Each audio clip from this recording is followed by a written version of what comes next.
I don't care if I look stupid or not. Drink vodka in moderation, kid.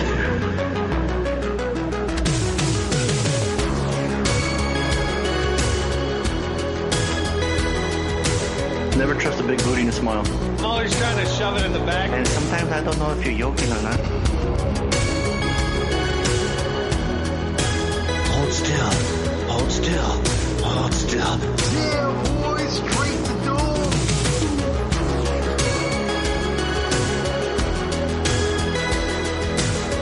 I don't know why I sound like Bane. Let's look on that. Look it up, just want to be awkward. This is Lauren Marie Taylor, and you are listening to Bad Boys Podcast. She is correct. You are listening to episode 781 of the Beanbag Boys. I mean, the Bad Boys Podcast. Hey. We're about to randomly rant on all things movies. I'm your host, Fonso, a.k.a. Mike Lowry. Joining me as always, Harley, a.k.a. Marcus Burnett. And I'm Tony, a.k.a. MCP. what's going on, fellas? Yo. What's happening? Hey, What's up? we Beanbag Boys for life. Oh. Dude, obviously we'll talk about it when we watch the movie, but I was like, oh my god, this movie is so on point for us. No kidding. Yeah. No kidding. Yeah. But, yeah, no, it is Sunday, and, yeah, we're recording tonight. We got some entries in Quarterbunga. It's still going strong. We got 3 entries tonight, so thank you, everyone that, I was going to say donate, but I guess, with the participate, yes. Thank you for that. And we got a couple extras, and not only that, but yeah, man, what's been going on, fellas? Yeah, man, the weather's getting good. How's the weather down there? Because it's getting warm here. Oh yeah, Is it's it hot getting out here. down there? It's Tony, you know toasty. what weather is outside? Right. Yeah, every time sometimes I look out my window and see people out there. Yeah, what does it look like? Does it look hot, or what's it look like when you look outside? And I mean, I see the pool, and every time the people in the pool, it looks like they're just be a hot not day, huh? moving. They're sunning, they're tanning, and that's it. And then when the sun goes down, then people come out and get in the pool. It's so funny. So it's constant then, huh? Now, Tony, tell the listeners, how long have you lived in this complex? 3 years? That's it. I feel like it's longer than 3, but it's only 3. Okay. And how many times have you swam in the pool? That was my next question. Twice. Okay. So once a year. Once every year and a half. Maybe. Is the pool warm? I don't remember. Probably not. How drunk were you in the pool? Correct question. Correct. Yeah, because didn't he bring some dude to wrestle back in his place last time? That's right. That was one of those times. Everyone's like listening for the first time. Wait, what? I was just gonna glaze over that? Yeah, they're a little. Go back to the back, exactly. Yeah, go back to the back catalog. You want to hear about that? Yeah, but yeah. So okay, once a year then. All right. I know I haven't swam in my pool in forever. So,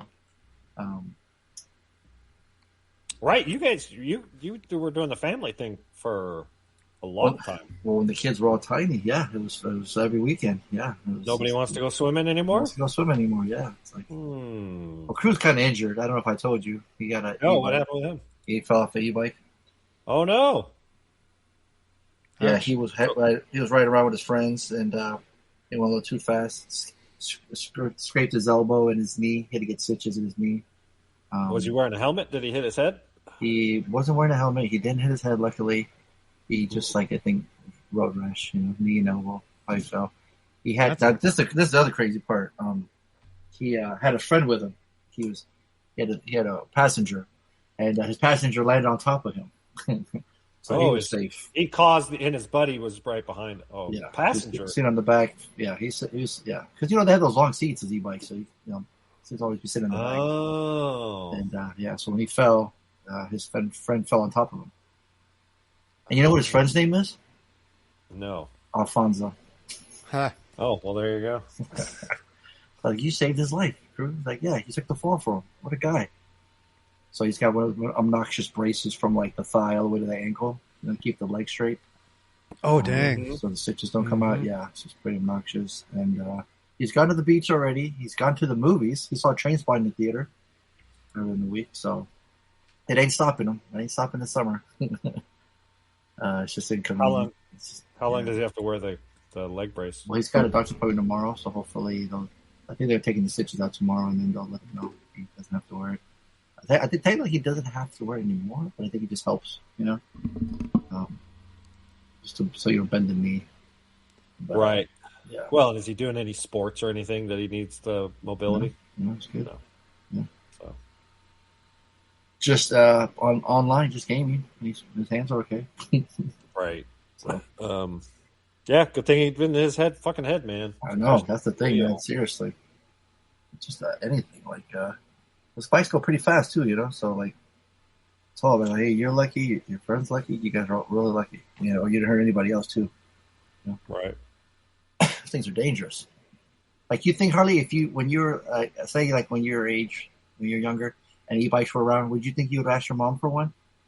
Of course. Hell yeah. You too, Tony? Yeah. Yeah. Every kid would want an e-bike. That's like asking when you were like, would you have wanted a Nintendo? Of course. Right. They're the coolest thing in the world. I know some kids don't like to ride bikes. Do you not remember riding skateboards down the hill? Jeez, that was the scariest. That's why I got the biggest rash on my elbow. Oh man. Oh, and after that, you're like, nope, no more. I'm done with speed. I don't like speed anymore. I don't like it in the first place, but everybody else, we're all bombing them, and it looks fun, I'm like, all right, I go, it's a skateboard, I'll just jump off, no big deal. But the rock on the fucking ground thought differently and stopped the fucking skateboard, so I went flying.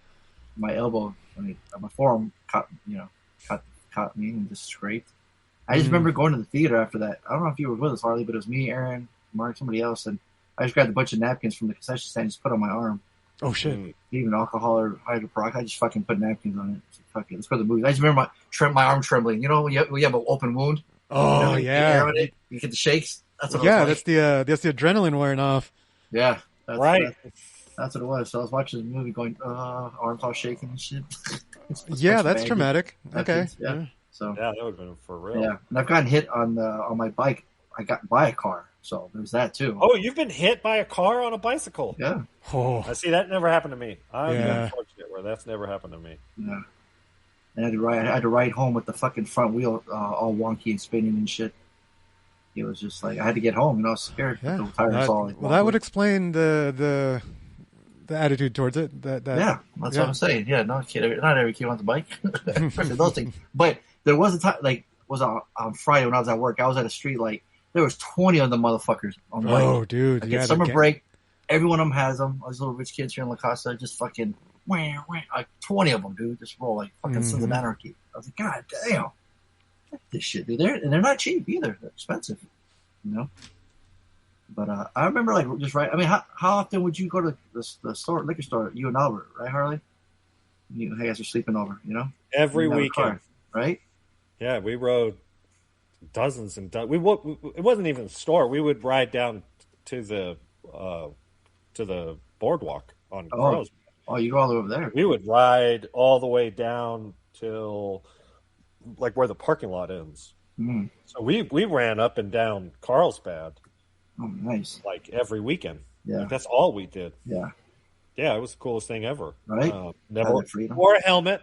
Mm-hmm. Not once ever had a helmet on. Of course, I didn't have an e-bike. I didn't have, we were. What's your fast top maximum speed you were hitting, you think? Right, exactly. I was never going 20 miles an hour, right. And if I was doing something dangerous, I was going, 3 miles an hour, or 5 miles an hour, right? Mm-hmm. Remember that pump track that we found on the side of the road there by Just the way we started riding those, remember? That was fun. Yep. That's where I got my truck stuck. That's where you what? That's where I got the truck stuck. Yeah. Oh, yeah. That's right. Me and Jeremy. Yeah. So I caught the tabletop on that one. Yeah, we got it high centered where we had to push it. Yeah. And then I was like, we couldn't push it. It was like stuck. So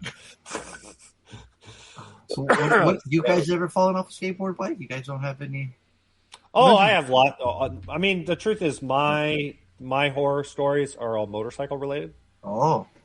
I've crashed motorcycles countless times. How old were you when you crashed them? last week. Right. Throughout my 20s and 30s. Right. And the question is, like, how old is Crew? 17. Right. 17. So what did you do, up to 17 that could have affected your decision to want an e-bike? Like, what accidents did I have? Yeah. Did you have any close calls? Any accidents? Yeah, prior to your motorcycle ones. The truth is, I didn't have. I had a couple incidences where I came off like the handlebars. I think the worst pain that I remembered was landing on my nuts, where my feet came off the pedals, off a jump, and landed on the seat. So that hurt. I'll never forget, and I always tell a story because it is kind of fun. I'll tell it now. So, there's a name for that, though, right? When that happens, what's that? A nut buster? Is that what it's called? I don't know. Oh, sounds good. Yeah, right, Tony. Is there a name for it? I'm not sure. I'm sure there's somebody has a name for it. Right. No, I don't know what to type to get the answer. Right. In middle school, so I went to Jefferson Junior High. Fonso, you remember? You're behind you. Yep. Went to Jefferson, and I rode a bicycle frequently from home. Lived a couple miles away, and I didn't want to ride a bus because only gay kids ride buses. So me and Chris Block. I'm making a joke. Just want to make sure. So I get on my bike. School lets out, and it's all this commotion. And if you remember, Jefferson was like at the end of a cul-de-sac, basically. Right. And so it was like when school lets out, this street is the busiest street in Oceanside because all the ingoing and outgoing traffic are there. The buses, the people, the bike riders, like it is hundreds of people. And I jumped on my bike and immediately started hauling ass what I felt like was down the hill, down the main street. And I don't even remember what happened, but something sent me over the handlebars Superman style. Both hands off the handlebar, head first over the handlebars. I just purely instinctively rolled. So when I went over the handlebars, hand first, I tucked my head and I rolled on my back. I had a backpack on that protected me. Of course, I was not wearing a helmet. I did not hit my head. I instinctively tucked my chin and rolled, landed on my fucking feet from the roll. Yeah, as a ninja. It was like it was like a movie where like I checked my body and my legs. And I was like, "Holy shit, I'm not hurt!" Right. And I picked up my bike and started riding again, like nothing ever happened. Wow. And it was like, I'm sure somebody watched that and was like, "That was the coolest thing ever." Right? Did you see that motherfucker? And then someone else was like, "I bet you he can't do it on command." Exactly. No shit. Exactly. So I typed in "hit nuts on bike seat while landing." That's what I googled, and I get Reddit posts: squishing my balls while using aero bars. Time to end saddle pain. How do I stop my balls from hurting so much on long rides? But the AI overview says hitting your sensitive areas, the perineum or testicles, while landing on a bike seat is painful. Common mishap. Immediately stop riding and assess the injury. For tips on adjusting your riding style and lowering your seat to help prevent this, there's the post. All right. So this is what I typed. What did you type? What's the term for when on a BMX bike? Damn, motherfucker went off. Yeah. He's smart. He has to prompt it. I know how to talk to the fucking computers. The rider misses the footholds during a jump and hits their nuts on the bike. Right. You gotta be specific. And it says the most commonly it is most commonly called racking. Racking. Oh, I've heard that before. Yeah. There you go. Yeah, I've heard that before. Preventing crushed nuts. Riding advice from unicyclist.com. Wearing a cup. Yeah. Drop your seat, adjust your saddle, wear proper gear. Yep. Racking is called, huh? Okay. Mm-hmm. Right. There it is. Yeah, I love the Google search now. Just preventing crushed nuts, ? And Steve squishing my nuts. I injured my balls during a bike crash as I fell in the middle. Yeah, that's what's funny. There you go. How to learn. I flew over the handlebars once when on my first bike. I was 5'4" 5, 6 years old. My parents got me a helmet, but it was one of those helmets, that was only on the top. So when I flew over the handlebars and I busted open my chin, and I'm like, what the fuck good was a helmet? I needed a full face. Your head was protected, though. Yeah. I probably should have gotten stitches, but they just had a cop found me. Because my dad trains police dogs, right? Yeah. I busted my face out in the parking lot of the kennel where we lived at the time. And apparently a cop showed up for class. And he picked me up and took me in, and they had a first aid kit and fixed me up and whatnot. And they put you in the back seat? He was right there in front of, I hurt myself in front of the parking lot, of the kennel. So it was just a walk, right? Yeah. No, I was never allowed to. I wasn't supposed to leave the parking lot until I think I was 8 years old. And then I like 7, 8 years old. Then I could actually, because I would walk home from school from Mission Elementary. That's right next to Jefferson. Right. And it was only like 2 mile. It was a 2 mile walk through the hills. Mm-hmm. So I was allowed to walk home, and so because I was allowed to do that walk, I was allowed to ride my bike along that walk. So down the street to the corner, and then coming back. And then eventually I met a friend that lived in some of the houses that were down the block, and I was allowed to ride my bike there. Mm-hmm. I never got, that was the only injury I got, the first time, within the first week that I got the bike and the helmet, and, I busted my I never chin got open. hurt playing softball, soccer? I got hurt, every other way, but I never got hurt more than that on a bike or going fast. Gotcha. I did have a really big scare.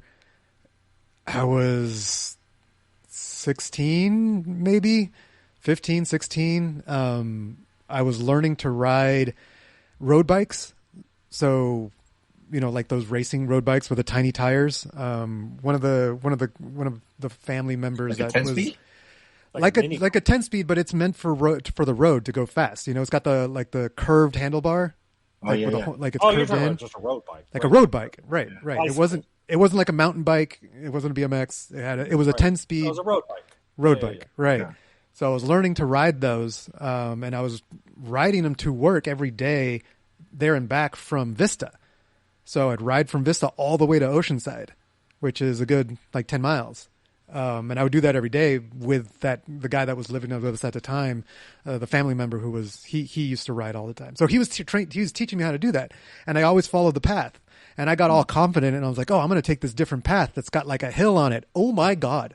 I could not stop. I could not stop. I was honking my little honker.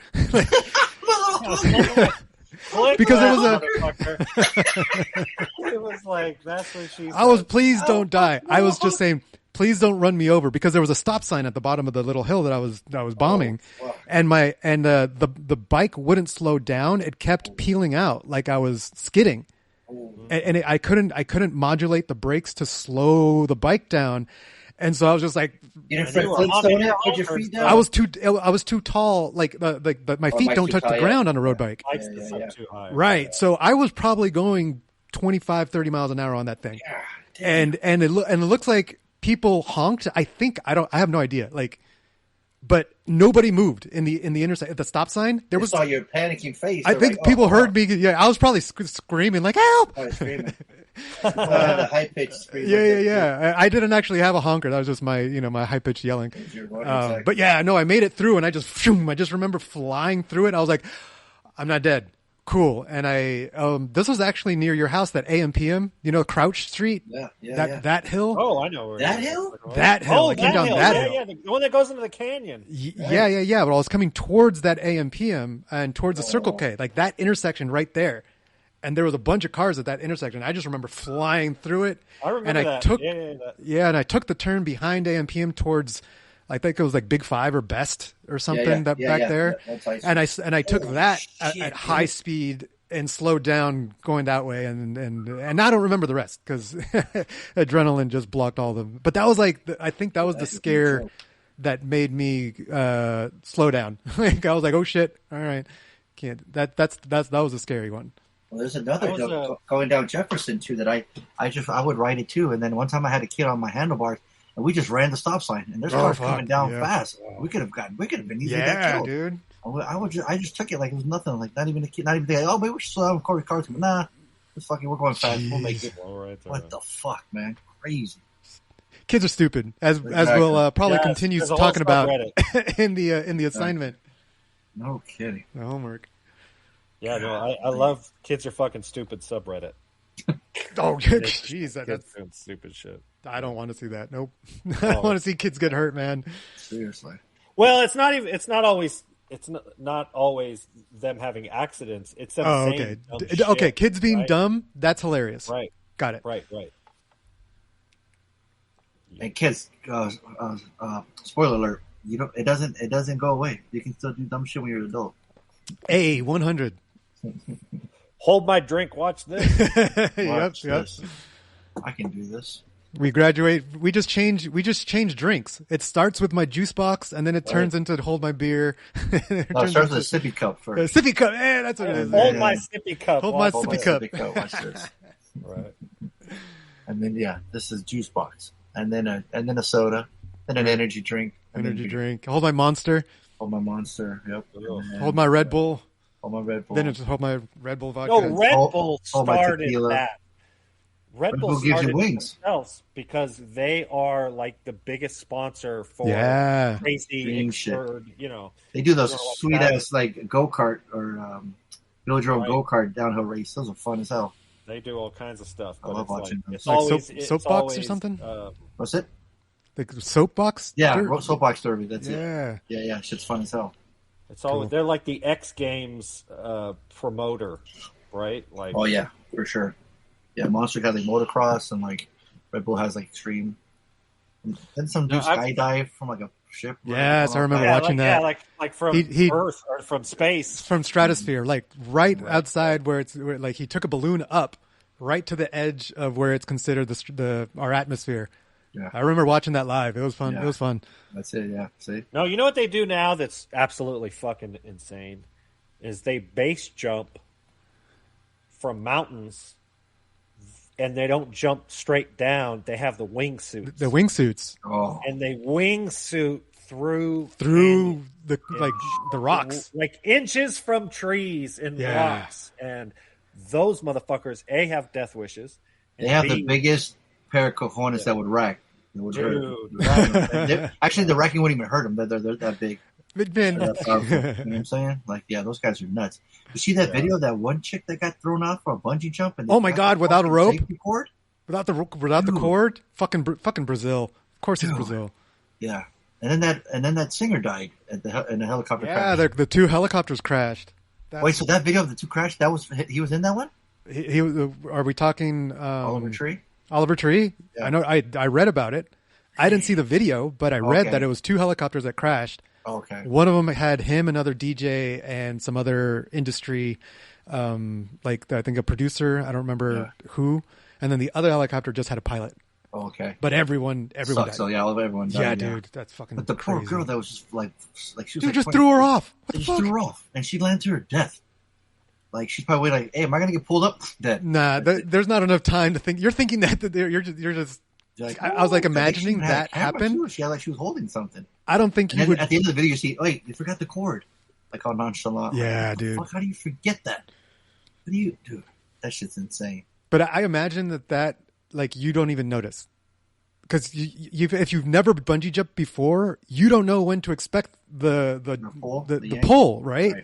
You don't know when it's going to happen, and all of a sudden, by the time you realize I'm too close to the ground, boom, you're splatted. Right. But so did they feel pain at all? Like I hope not. I hope it was so fast that it was just instant death. Kind of like the implosion, because that would suck. The submarine thing. Right, like the implosion, just get turned to mist. Quick, yeah, just go. Yeah, because that would suck. You land and you're still alive while you're broken at the bottom. Oh, right. Oh, that sounds that awful. Would be throw a rock on me, motherfucker. Just right. do something. That'd be the worst. That would be the worst. Yeah. Just like the city of New York being burned to a crisp because they won the championship. It's been a 53-year drought. Congratulations, New York Knicks. You guys are burning down your city. I don't know why cities do that. Every time they win a championship, LA's guilty of doing it too. But these motherfuckers. I saw a couple clips. I assumed they lost. No, they won. Right? Isn't that That's crazy them celebrating they won. that happens Hey, we in won. celebration? Like school buses that were, I think, traveling people like a commute for the World Cup. Or cops cars blown up. Street signs. Oh my gosh, they were just screaming. One of the dudes, I'll follow this one account. They're screaming. They're like, "Yo, Jalen Brunson, I better not find you. It's Pride Month." Like, it's like they found a fish, like with the matching colors birds and stepping on. New York is crazy, dude.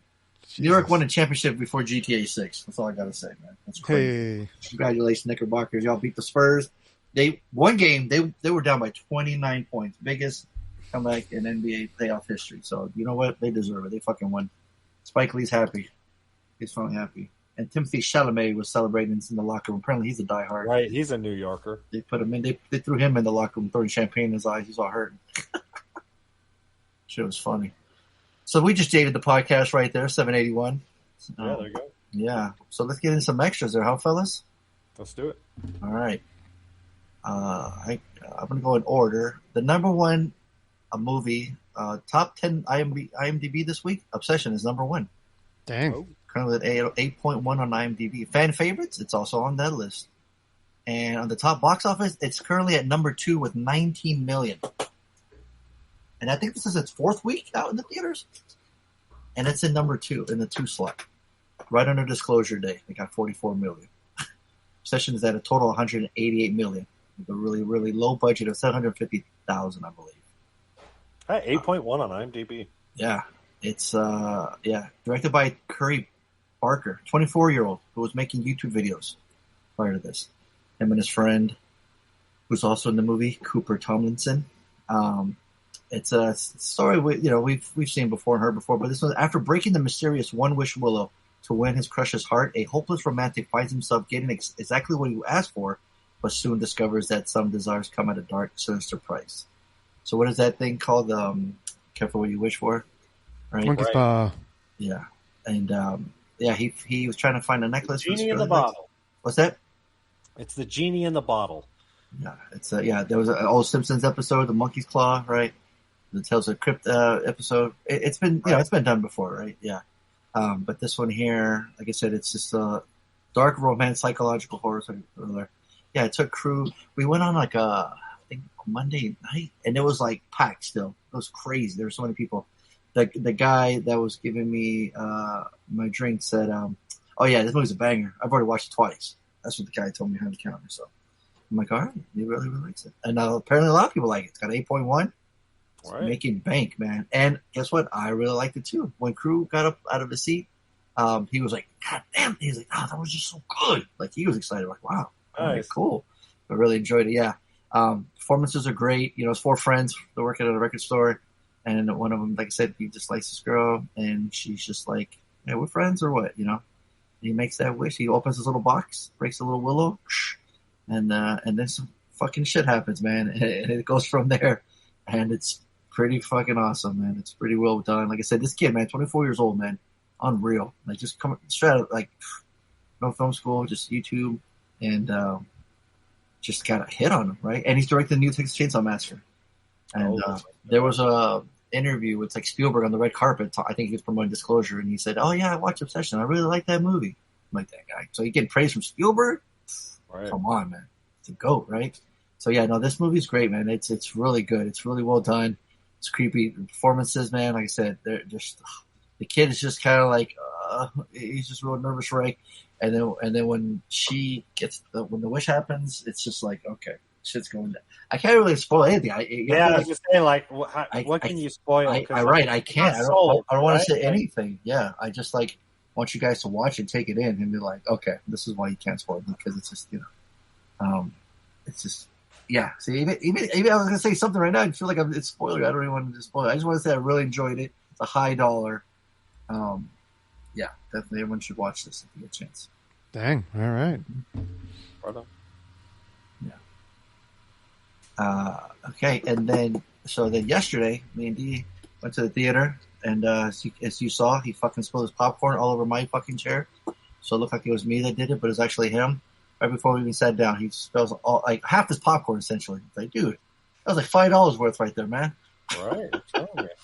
He was so pumped about this, though, right? He kept talking about this trailer. He kept showing us, He kept saying it's got 100% on Rotten Tomato. I don't think it does anymore. Some asshole broke that. It's got 7.9 on IMDb. A father fights fiercely against ruthless kidnappers to save his abducted daughter. So that's the one subplot, but there's two. If you look at the poster, there's another guy, Joe Taslim, who played Sub-Zero in the first remake of Mortal Kombat, and he's trying to fight his wife. And they both have the same, essentially, bad guys are after, so they kind of team up. And it's just fucking nonstop. It's like, essentially, the Raid 3. Like, we haven't gotten the Raid 3, right? This is the closest we'll get to it. And this dude here that plays the main guy, what's his name? I can't pronounce this. He plays Wang Wei in the movie. Mao Ji? Yeah. He's pretty fucking badass in this. The one little caveat I gotta mention, though, I gotta say, is like, you got to... People have movie strength. And when I say that, I mean when people get hurt in this movie, they really don't get hurt. Like, normally, like, any other person would get hit by this object, they'd fucking die. Let me put it that way. Gotcha, yep. You get hit with that in the head. Through it. And, yeah, you get hit by a certain, piece of fucking equipment, and then you stand up and you walk away from it. Like, okay, we're dealing with fucking superheroes here, essentially. Right. Human, right? So, as long as you can put that aside and over like that, suspension of disbelief. You're gonna have a great time. Some of the action here, some of the fucking fight choreo, it's just like, remember the first time you watched The Raid and you saw mind blown, like your brain melted, like you were just like, God damn, how do they do this? Yeah. This one here, man, has like a Codabunga style, like triple threat to like a 4-way to like a 5. It gets banana. Let me just tell you that, man. It's you like kung fu, like martial arts. You like, it's like I said, another movie like this where the story isn't, it's not new. It's not breaking new territory. It's just, man's trying to get his daughter. That's all I need. That's all you need. You know what I mean? Right. You see the relationship between him and his daughter, super cute. Like, like Commando, right? He took his daughter, he fuck shit up. This dude does fuck shit up with his fists and feet, man. And like, dude, it's fucking badass. With Furious, another fucking $1. Nice. Another $1. Oh, I forgot to hit this. What's that? I forgot to hit the $1 for the first one. Gotcha. Yeah. There you go. All right. I saw The Gray Man. We just wanted to make it a Ryan Gosling weekend, and yeah, this is still a lot of fun. I think I'd only seen it the one time from when we assigned it. Yeah. And Lainey hadn't seen it, so. Oh, okay. Yeah. Yeah, it was a good time. She was a little surprised that she was like, "Oh, 2 of my boyfriends are in the same movie." I was like, "Yeah, just wait till you see just till you see them." Right. And then she saw the mustache, and she was, "Yep, she's the bad guy. He's the bad guy." Okay, got it. Oh yeah, tight ass pants, mustache. Yeah, Chris Evans. Mm-hmm. Yeah. Yep. Bad dude for sure. But she actually liked his performance. I was like, "Yeah, he played a pretty, a pretty good bad guy." Yeah. Yeah, he was annoying. Chris Evans is a talented actor, period. Yeah. I know we kind of think of him like, oh, that's just, what's his name? From Captain Marvel, America. Right? He's Captain America. He's the arrogant guy. I've seen him in like lawyer dramas, and I was like, dude, this motherfucker knows how to act. Like, he's actually quite hilarious, too. Yeah, right. So, we know it's Lucas Lee, Mm-hmm, right, exactly. Right. So he's good in it. I remember him. Yeah, I remember there's a lot of drone action sequences too. Yes, there's a lot of that going on. Oh, right.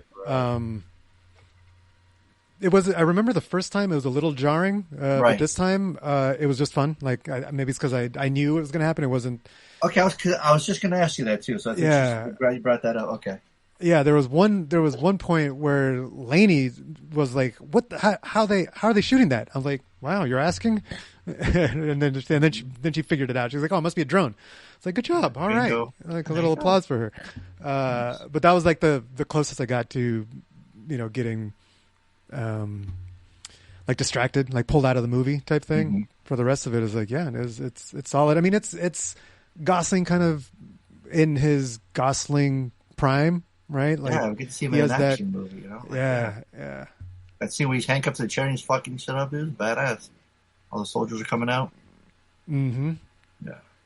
Oh, yeah, I remember this fun movie. I was excited when the Russo brothers, if we never get Ryan in an MCU movie, like this is the closest we'll get, That's true. Yeah. By the Russos, yeah. And then come on, we got Anna de Armas too. Cherry on top. Come on, now. Yes. Billy Bob Thornton too was in the house. Who else was in there? Alpha Woodard. Yeah, just he's fucking awesome action. Yeah. I don't think it did well too. Like, I remember it just streamed Netflix first, right? It was just, I think so. It's Yeah. select theaters July 15th, but then Netflix July 22nd. That's 6.5. So people Not too bad. enjoyed it, but Yeah, but it still gets my $1. hell yeah, Buy that for $1. hell yeah, brother. I think that's it for extras. That's it. Yeah, we had no sounder for it, didn't we? I don't have a sounder yet. No. Okay, we'll work on that one. In case you wanted to know, we heard news. Us fans that go to conventions, Kurt Russell's doing his very first convention. Oh shit! Yes, in Chicago, Fan Expo Chicago. Guess how much for his autograph? Take a guess. Let's play this game. 200. I was gonna say 250, so I'll just stick with that because Tony's probably closer. You're both off. Try again. No, it ain't more than it ain't $500. You want to know? 501. The price is right. Yeah. He is $4.99. That is insulting. Let me click on Mark Hamill's name. Let's see what his are. He's appearing Friday, Saturday, Yeah, and one Sunday. of the most expensive ones. Okay, so autograph for Mark Hamill for an 8x10 is $400. I mean, that's supply and demand, man. There's Autograph premium $500 on an Is 11x14 up to 2030 size Funko metal plaques, toys under 12 inches, magazines, LPs, VHS, Blu-rays, inserts. $500. You want an autograph premium bulky, which is lightsabers, full size posters, and larger helmets, statues, toys, and other art larger than 12 inches. You're looking at $700. This photo op $350. So my instinct is to go, that's insulting because it's ridiculous, right? Like practically speaking, a picture and their autograph couldn't be worth $400. The president of the United what's States, worth value, right? We're in a fucking. You nailed it, Tony. You nailed it, right? Are people willing to pay this? And how much more people would be willing to pay half that? He doesn't want to fucking sign 9 million autographs. There's enough fucking Star Wars fans that will pay it, where maybe he just doesn't do. He's also the Joker. Right. He's also the voice of Joker. How much Batman money animated did he series. make? Like he doesn't have a career in Hollywood anymore, right? Like a career, that is. And so now he's got to I want to keep this lifestyle, and my property taxes are pretty high. So yeah, I can charge. This is where Tony said supply and demand, right? So okay, I get that. And Kurt Russell has, I think, always sort of been on the cusp of appearing like a sellout, right? Like he's done a bunch of shit movies where you're like, it's like Bruce Willis, right? Like actors who sold themselves to the devil and are just shitting out. You're comparing him to Nicolas Cage, I think, dude. Right. Nothing compares to Nicolas Cage. Kurt's doing Monarch. He's on that TV show Monarch. I don't really think his career's gone down. Anything. He's in Guardians of the Galaxy too. I feel like you're comparing right. the two different. Yeah, I wouldn't put Kurt Russell on that realm. Well, they're on the spectrum. They're not on the same. They're on the opposite end of the same spectrum, I would argue. You know, Kurt Russell's doing Christmas movies for Netflix, yeah, right? He's Santa, right? Yeah, right. Again, that was good though. No, it's terrible. What? That was fun. Fucking Snake Plissken, and now he's doing Santa Claus movies. What the fuck is supposed to? He's older now. What the fuck? You can't play Snake Plissken forever. I don't know. What, you want to pigeonhole an actor? Yeah, he does. When he's Got older, he should be range. playing older like Santa, right? Yeah, no, fair enough. It's a fair. You can't play enough Jack Burton still. He's not. He's not that young anymore. Look how great he was as Stuntman Mike. I know. So just fucking retire. Well, he can't I don't retire. know. I looked up his net worth in Why not? 2024. He's $70 million. So his 8x10 is $300. Okay, autograph premium. So anything, any photo over 8x10, a comic book, books, magazines, scripts, newspaper, non-sports cards, DVD, video games, movie poster, or mini poster, action figure, or Funko Pop. $400. Wait, is this Kurt Russell? Yes, Okay. it's $400. So $500 for a autograph premium bulky. I love that there's that term. Shield, props, clothing, sports equipment. Yeah, anything big. Yep. Photo op, $250 if you want a photo with him. Does that include an autographed picture? Nope, that's just a photo, dude. It's just you stand next to him for a second, get the photo, and move on. See, that's my point. Like, how much money do you need, motherfucker? Like, he's doing this for the fans. They want to meet him. Well, no, if he was doing it for the fans, then he would do it for free. Exactly. And he does do it for free. Because you see him in there's paparazzi videos of him in the airport and he won't sign. He said he's retired from it. But then we see him now, he's doing Fan Expo. Oh, yeah, see, fuck that shit, man. See, that's my point. Like, you're greedy. You're being greedy. You've gone way past the, I'm doing this for anybody other than just me. And that selfishness. His son was doing it. I think his son did like MegaCon, or he did something recently. He probably came home and was like, Dad, I just made 30 G's on one day just to sign the autographs, and people told me how great I was. Like, I'm sure you would make more, Dad. Yeah, see that just. And the thing is, too, so John Carpenter, Dean Cundy, and Keith David all will be in Chicago. So if we have like a thing poster, you can get all three of them on there. It'll cost you $1,000 to get the goddamn thing signed, though. Pretty much. Yeah. I mean, it's cool. Oh, you know who else is there? Mel Gibson, too. Guess how much he's charging? Let's play this game. Let's see. How much you want to guess? I feel like Mel Gibson's worth more than Kurt Russell. Interesting. Okay. His autograph on 8x10 is $250. I was just gonna say $250. So there you go. Autograph premium $295. So not too bad. And then photo op is $250. See, like a Road Warrior, Braveheart, Passion of the Christ, Lethal Weapon. In fact, fucking Danny Glover's gonna be there too. So you can get a photo op with fucking Mel Gibson and Danny Glover. Yo, that's the shit right there. Have you considered going to Chicago to just see this event? It's expensive, bro. Are you kidding me? Dude, it's expensive. I mean, it'd be fun to go. I mean, you're lucky you live where you do then. I know. Because the only place you could go make it affordable is L.A. This lineup is insane. They got Kurt Russell, Mel Gibson, Jared Padalecki, Elijah Wood, Carl Urban, Mr. Fucking T, John Carpenter, Billy Boyd, Dominic. So everyone, all the hobbits, Sean Astin, William Shatner, John Rhys Davis. They got Tom Will. They got Daphne Keane, who played, from Deadpool and Wolverine. They got the twins from. They got Dolph Lundgren, yo. Danny Glover, Ron Perlman, Frank Grillo. It's like everybody from the 90s and early 2000s. Like Corey Feldman. Yep. They got Peggy the dog from Deadpool. Does LA ever get that kind of lineup? Yeah, they have Fan Expo Anaheim, but not like this. Okay, this is the one I'm super jealous, dude. This is crazy. They got Judith Hogue, April O'Neil, Brian Tochi, the voice of Leo, Robbie Rist, the voice of Mikey, Ken Scott, fight choreography for Raphael, Ernie Reyes Jr., stunts for Donatello, and Francois Chow, who played fucking Shredder. And they got Corey Feldman, so you get the voice of Donatello and the guy in the suit. They got Joey Pants too.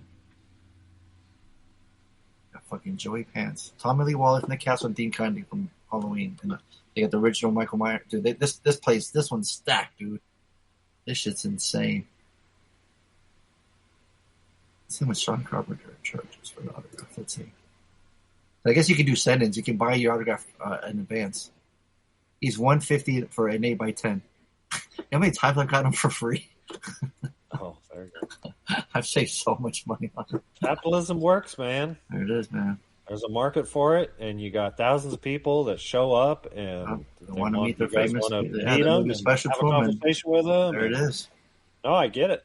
And there's enough of you motherfuckers that are willing to spend fly across country to do it. Yeah, that's their favorite movie. Why not?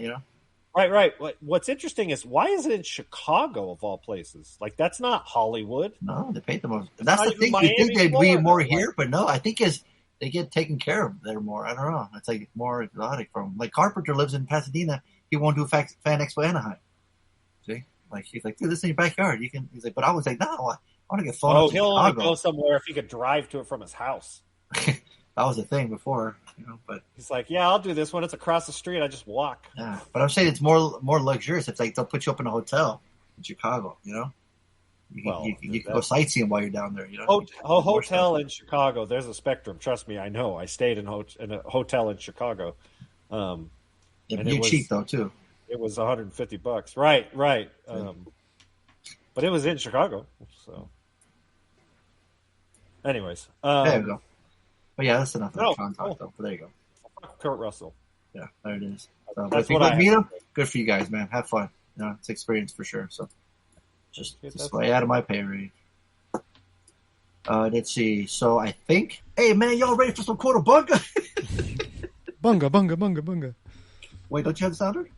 Yeah, I'm working on it. I'm just taking notes. No worries. So now, Harley, you ready? Yeah, I'm ready. Tony, are you ready? No. Sounder, are you ready? Where's my fucking sounder? Uh-oh. We're not ready, apparently. You're not Ladies and ready. gentlemen, boys and girls, children of all ages, are you ready for? Why does that? I don't know where it went. Oh boy. Here we go. Well, Harley, you ready? Yep. We got 3 told entries you. tonight. We got 4 actually. Keep We got asking. Fatal I'll 4-way. We got a 4. In fact, I'm gonna get the clip here. Cowabunga! There it is. That's what I'm talking about. Harley, what is Quarterbunga? You always ask this, and I'm always terrible at answering it because the rules are kind of weird. You guys submit you quotes guys. What are you from talking your about? favorite movies. Anybody who's listening, submit it to the website, and we will put you in a round robin, like a tournament style. And we picked our favorite quotes. They might be long, they might be short. But memorable, would be kind of on Tony's metrics, right? Maybe, maybe not. Right? Maybe not. Maybe that's just how I'm feeling. There it is. Maybe I'm on an indica, maybe I'm on a sativa, maybe I'm on a hybrid, and I'm going to tell all y'all motherfuckers that your quotes suck. Are you high tonight? But there will be a winner. And that winner will get 10 points times 4, because Tony does some weird shit with the points. Second place gets 5 points, I think, times 4, because Tony does some weird shit with the points. And third place gets 1 point. It's the most scuffed intro to the game. It's perfect. It's absolutely perfect. Everyone's like, what? Huh? What? What? No. I award you no points, and may God have mercy on your soul. Hey. Tony, did he nail it? I mean, how would you say it, Tony? Does it count, like, nailing it? Does nailing it mean that the nail went perfectly straight in, or can it get a little crooked and, like, the head of it goes, like, it's stuck on the wood. He at least got it stuck in the wood. He hasn't gotten all the way. Yeah, exactly. The nail's stuck in the wood. The nail is in the wood. He hit his thumb is what happened. So he said, you guys send in, and then we had to clarify that it's the listeners send in, not you guys as in me and Fonso. Correct. And then he said you submit it to the website, which it's the email, badboyspodcast@gmail.com, not the website. It's not built into the website yet. You have to use the Gmail. Right, so that's strike 2. Harley? Yeah. And then he said it's round robin, and we haven't done a round robin tournament at all so far, because we've had 2 submissions, and it's just like we just pick them, and there's a first and second place. Calls and that's it. on me because he knows I'm going to fuck it up. He does this to embarrass. We've been waiting. You, sir? The thing is, we have been waiting for 4 submissions so that we can do a little tournament style. Right, but it's like, guess what? We got it tonight. Oh, baby. Oh! I sent you a clip in the chat. Fatal 4-way time, baby. It's fatal 4-way time. 2-on-2, and then wait, yeah. Right. So what we've been doing the past 2 weeks. Second quote. Let me see. Listeners send in their quotes. We vote which ones are the winners. There's a first place and a second place. And for the past few weeks, we've just picked them. We're like, all right, I picked this and I picked this, and the best 2 out of 3 because it's just 3 of us voting. But now that there's 4, we're going to put 2 against each other. One of those will win, and then the winner from that will go against each other, and we'll pick a winner from that. And so that will give us our first place and second place. So it's like a little 3 different battles for the 4 different teams that we have. So then the question. So then let's see. I needed to prepare. I should have prepared harder. I mean, we need to randomly assign these these submissions against each other. Ooh, there you go. How you gonna do that? Well, I got my wheel. Okay. I could put their names on the wheel. Oh, you could do that. Yeah. So we'll do. So we do have one. We got one from Robert. Got one from Angie. Got one from Reed, and we got one from Art. Bam, bam, bam, bam. That's 4. Mm-hmm. All right. First up, we are going to listen to Reed. Oh, I didn't share that. Whatever. It's just quick. All right. Woo! That guy liked it. Woo! That guy. Shout out to that dude. Yeah. All right, Reed. Here we go. So he just sent in the actual quote. Should I find it first? If you want, unless you want to read it. No, I think I'll find this one. This one will be better if I pull it. With any ads? I do like sometimes when we read it and try to figure out what it is. Yeah, me too. Okay, all right. Read it. Read. Yeah, read. Reed reads. Read. Okay, quote. Here we go. Quote. Those aren't spirit fingers. These are spirit fingers. And these are gold.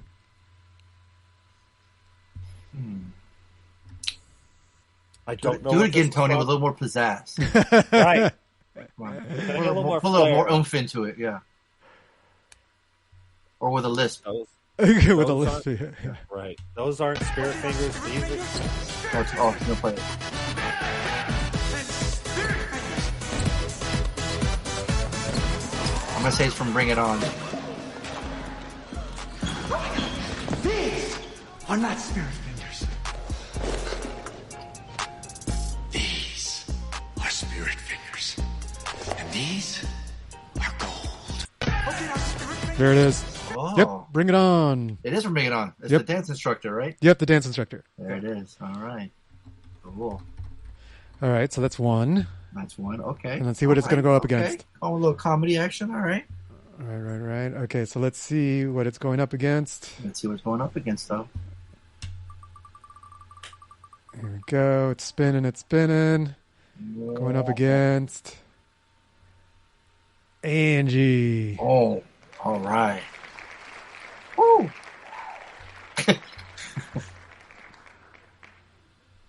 All right. Let's see what we got. And it's perfect because then the other two are set matched. Right.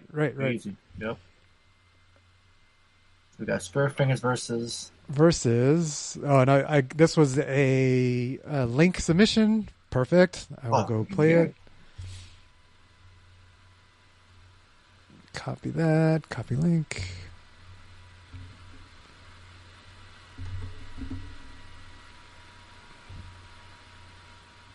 Sign in to confirm my age. Son of a bitch. Oh boy, there's some cursing. I thought you had YouTube. Yeah, I just hadn't signed in on this browser, Uh, but I'm working on it. Please be patient. Yeah, Hold, please be please. patient. Hold, please. Please stand by. Please stand by.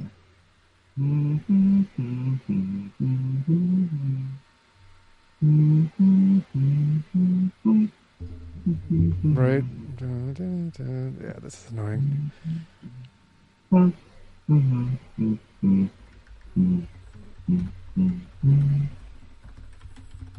Hey, how long is your name to sign in? Jesus. I have an 23 character pass.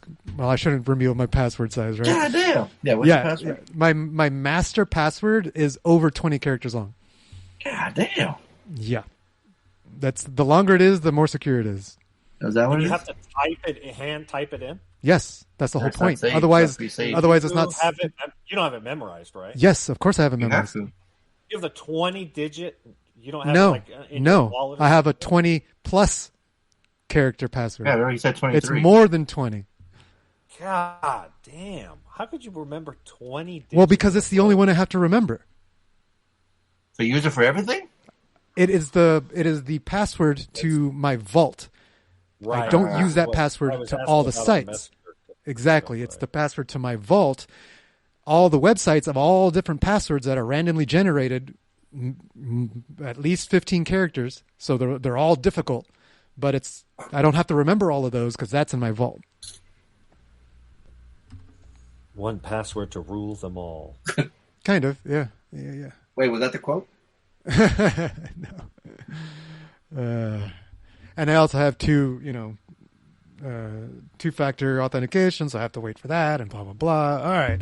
Finally logged in. Hey, at least this means no more ads. Tony, what about when it asks you, are you a robot? What do you say? I glitch a little bit. You just did right now. All right, here we go. Finally, it's up.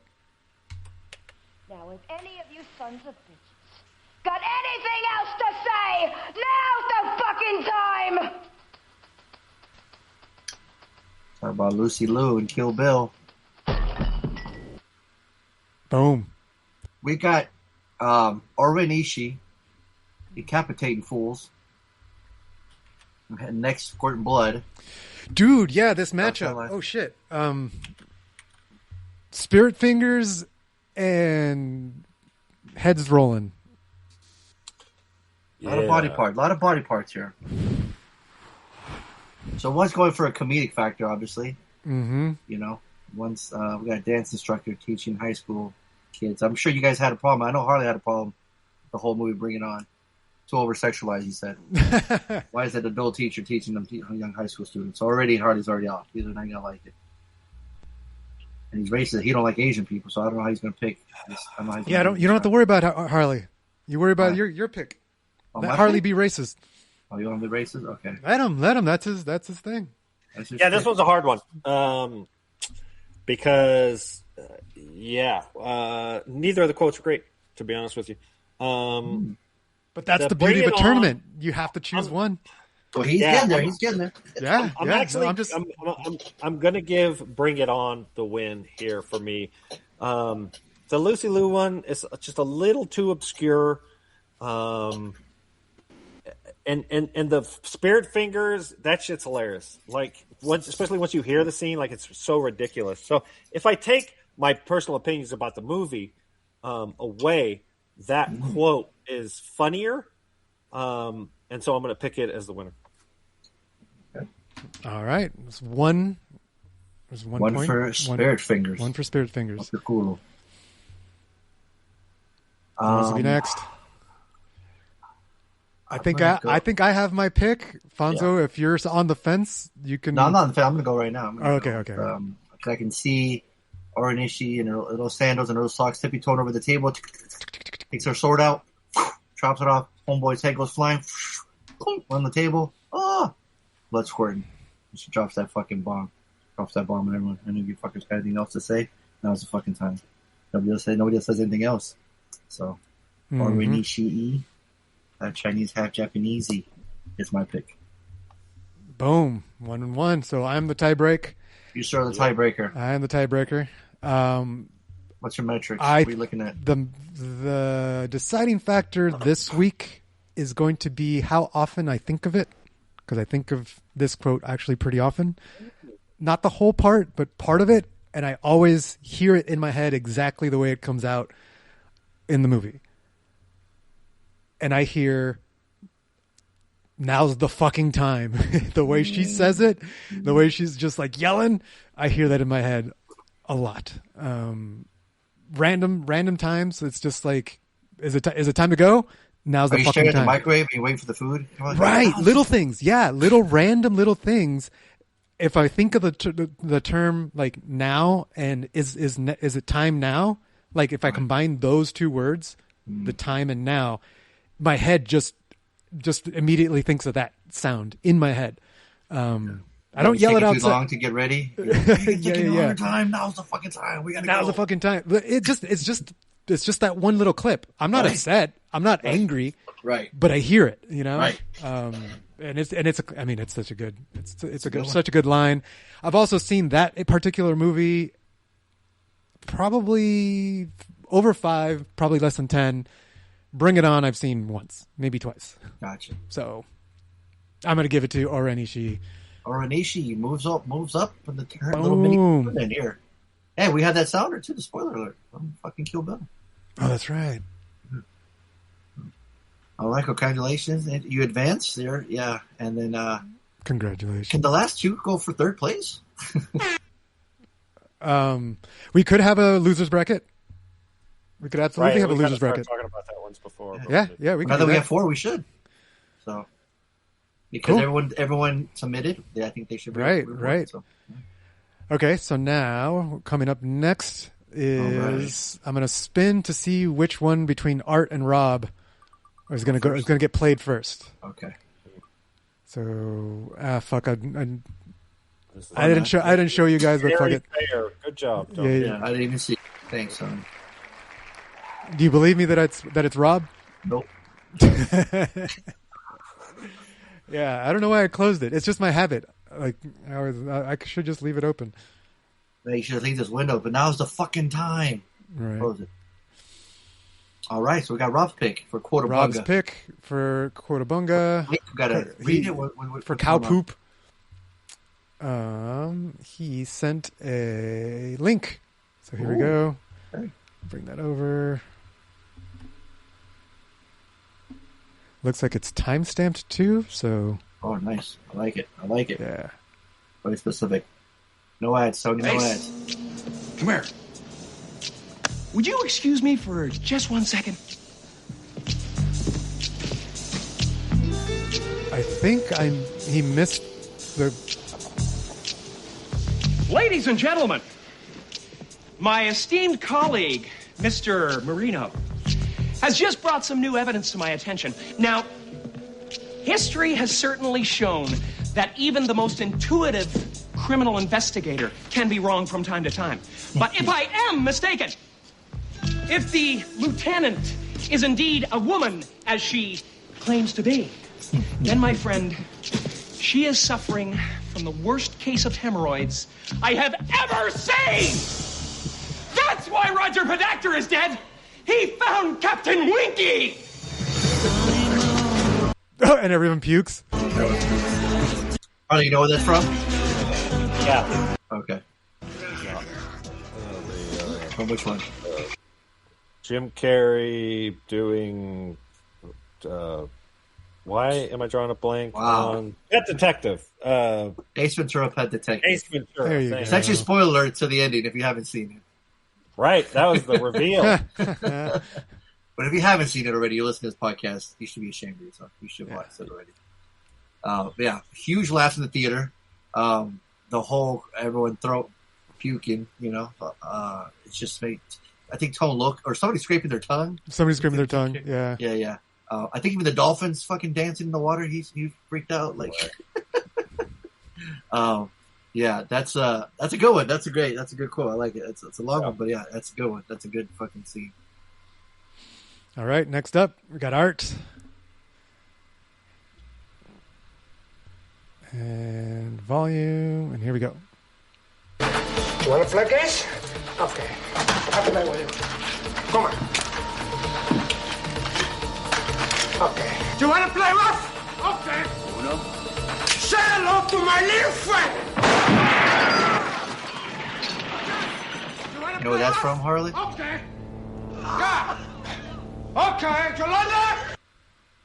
Yeah. So that from? this is one of Scarface, of course. Al Pacino, 1978, or was it 1980 something? Why does 78 come to mind? What's Scarface? Scarface. 1983. Okay, so 78, 5 years off. My bad. This is one of those like quotes that's the biggest quote of all time, kind of thing. It's like "I'll be back," to the point where it was like overdone, kind of thing. No, wasn't it referenced in Ace Ventura at some point? Probably. Like with a skunk? Oh, right. Yeah. I'm sure there's countless movie references to Say Hello to My Little Friend, because it is essentially it becomes like the king quote if other people are referencing it in their movies. Absolutely. No, that's what I'm saying. It's one of the most culturally significant quotes in movie history. Yes, and people that haven't even seen that movie probably know where that's from. Right, and it beats Pet Detective, and it certainly beats Well, it doesn't matter what it beats. It's only up against Pet Detective. Right, calm down, motherfucker. What are you doing? Oh, right. It's Taking only over gonna. here. Right. Guy. Yes, it wins. It's the GOAT. For me, Tony? that's my vote. Yeah, I wasn't that big of a fan of Pet Detective, and just putting them side by side, it's kind of a no-brainer. It's yeah. The way Like he they both kind of have the same vibe. Like, say hello to my little friend, say hello to Captain Winky. Like they're both kind of.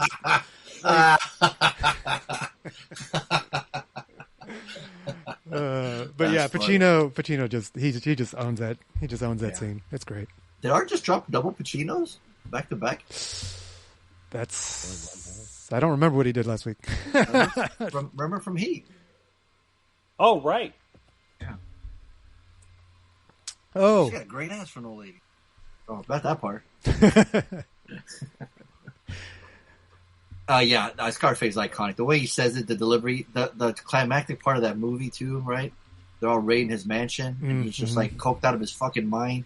He's like, "Oh, okay, you guys are gonna fucking pick me, okay?" You know, like who has to reference that? Like I think in Kick-Ass, doesn't the fucking kid say that? Wasn't McLovin say that? Or Kick-Ass flies up with that helicopter with the miniguns or some shit. I feel like if we looked up like how many times it's been referenced, it would be a good thing to look up. And that's again, an interesting. It's that's like an interesting. It's one of the most quoted, most used, most repeated. Yeah. Yeah. That gets my vote. Yeah. Scarface had that like parallel popularity with like hip hop culture. Mm-hmm. Oh yeah, for sure. Sort of like Get Rich or Die Trying. Every MTV Cribs episode, somebody had it on DVD or VHS. Like Scarface. Everybody had the poster. Yep. Like College dorm. I had the poster in my house, my apartment. Right. So. Okay. Well, there you go. So Art's pick moves on. So now it could only be one, like Highlander, right, Rob? All right. So we got Angie against Art. Yeah. And then Reed and Rob will go at it. Okay. So, I mean, do I need to replay him again? No, we know. Okay. Yeah. So Tony, would you go first this time? What do you get? Who pick? What do you pick? Ooh, right. Fuck. Yeah. Between Kill Bill and Scarface. You know, I think that Scarface, I've only seen it the times that we've assigned it on the podcast. I'm gonna be like, I get the notoriety of Scarface and how often it's referenced, but that's not my favorite line or anything like that. I'm gonna stick with Kill Bill. Okay. All right, Harley. Would absolutely go to Scarface because I didn't pick the Kill Bill. Okay. For the previous round. Right. Okay. So, doesn't mean you can't pick it this one, though. It doesn't mean you can't pick it this round. Right. No, it's absolutely Scarface. Scarface is the GOAT. Yeah. Okay. Yeah, to me, I fucking love both those movies. I've watched them countless times. I've quoted them countless times. Like I said, both violent scenes. But unfortunately, the bride is the more badass character. Right? Or when she gets her demise. Cool fight scene too. In the snow. I love that. But that scene, man, which fucking Scarface, the fucking machine gun with the fucking grenade launcher. He takes out like fucking 8 henchmen and shit when he blows up the door. He just starts firing. Even when he's getting shot up, he's like, "Come on, motherfuckers, come at me." You know. Dude, they even reenacted that scene in fucking Grand Theft Auto or Vice City. Yeah. The fucking That's game. awesome. You end up in literally Tony Montana's mansion. I think you guys remember that. So it's even referenced in video games. That line's referenced so many times. It's absolutely say hello to my little friend. That's my pick. Bam, bam, bam, bam. Yeah, play the winning quote. You got the quote, right? Play it again. Once it's got music in the background, doesn't it? At the score. Let me. If you can. Here we go. Yeah, no, I got it. I just got to. Come on. Okay. Do you want to play rough? Okay. Uno. Say hello to my little friend. Iconic, bro. You Iconic. want to play rough? Okay. What I find hilarious though? Rob chose an Al Pacino quote the very first time in the game and hasn't won. Our picks Al Pacino twice. Human testicles vary in size. Whoa! What the? That's probably. Hey, yo! That's probably from the racking. Pause. The racking query. Pause. Tony's ad drop was. Wow. What was whatever it? homeboy? Hey, whatever homeboy said. That's the title of the episode. Play it again. What was it? Human testicles come in various sizes. I think that's what he said. Yeah. Here. Let me... I take that back. That guy gets my quote of the week. What the hell? No, you can wait till you see the artwork. Oh hell no! I ain't looking at nothing. Screen share. Oh, are you serious? What your That's nasty. Human testicles vary in size, but new research finds the size and shape of your balls may explain more about you than you think. So, educational episode. Wow. Testicle size varies in Homo sapiens. Shape and even droop of your balls says a lot about you. Really? I mean, do you want me to play it? It's only 7 minutes. It's only a 7-minute episode. Everyone, listen up. We're gonna. No. We're not listening to this. Yeah, we could do it in a 3x. Oh, Tony got 3x. He's got premium. That's right. Cool. Well, I can go all the way up to 4x. We'll put it in the messenger if you guys can watch it later. If you want. Here in 4x, that means this 7-minute episode ends up being like 1:20. Go ahead and play 4x. I just want to hear what it sounds like. I never heard 4x. You didn't get it? You didn't catch it? It's got pictures though. Wow. Right. Pictures of ball sack. Yeah. Huge balls. Yeah. Dolphins have huge balls, kids. Dolphins got little ones. We got big balls. What's that song? Something big balls. It's AC/DC, isn't it? Yeah. But we got thanks. the biggest that's ball now in my Thanks, kids. Yeah. Okay, so who gets third place then? Right. I need to keep track of this shit. So Art's got first, Angie's got second. It's between what was Ace Ventura and I got to vote between what? Spirit Fingers or Ace Ventura hemorrhoids? Yeah, Spirit Fingers or hemorrhoids. Ace Ventura's hemorrhoids gets my vote. Okay. Oh, well, there it is. That's the winner. Well, that's two. That's two already. That's two. That's third spot right there. Phew, I'm glad I didn't have to pick because that was difficult. You couldn't decide besides between hemorrhoids and Spirit Fingers, Tony? That's a tough pick. All right, so before this Quotabunga, the standings were 220, 200, 220 for Angie, 200 for Rob, 80 for Art, and 10 for Reed. And then after all the points have been distributed, because we've got Art winning with 40 points. Art winning, got 40 points. Angie getting second place, 20 points. And then Rob getting 10 points. The new standings are 240 for Angie, 210 for Rob, and 120 for Art. Oh, sorry, there you go, Art. Yeah. Just like that. Working his way up. We're hoping he's listening to the podcast. Yeah, sure. Congratulations. Absolutely. Just like that. And I love it, man. Keep the entries going. Keep it going. Don't know what we'll pick. Just keep. We're loving all the picks. We love the diversity. The diversity. It's fun. Yeah, it's fun to talk about them. I hope you guys are having fun. I don't know if you guys are enjoying the fact that we don't know our own rules. That we don't know what the fuck we're doing. Right. We're just trying something new. We might not ever bring it again. So no, I think tonight's went perfect. What's that? I think sorry, the microphone got away. I think tonight's went perfect. Right, when we have 4, we can do the not round robin. The mini tournament is good. Right. Yeah, that's the best. Absolutely. We need 2 more. We need 6. We love it. 6. Absolutely. Should we have everyone pick 2 now next week? Wait, why? Or double bonus points for Father's Day? Don't make it more complicated than already. Do you want to deal with that? Like, I don't know if I want to deal with it.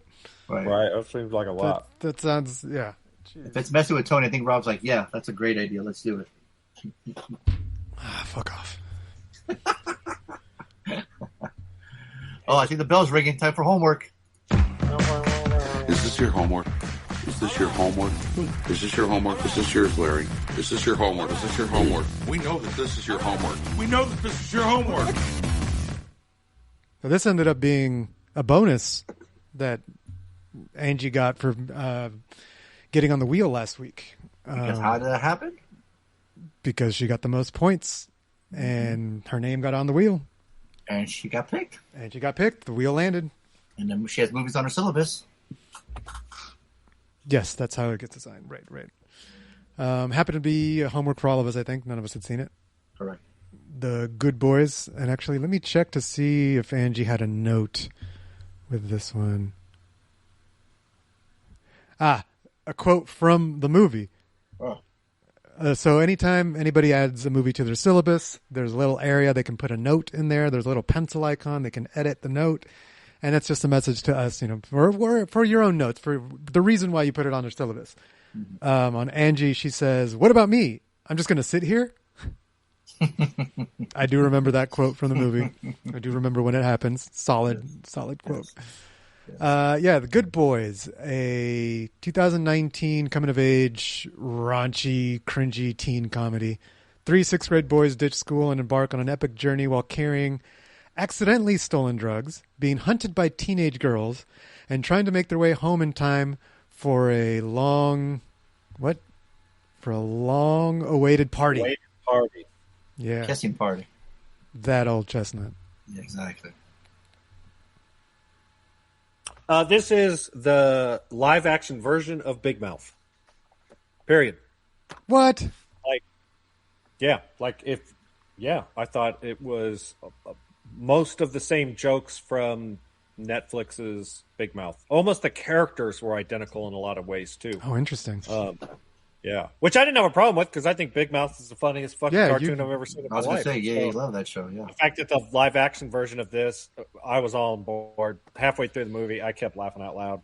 I laughed out loud at a silly movie like this because the dick and fart jokes are just... I was so upset. I was so upset at how many times I laughed at this damn movie. I wanted to be mad.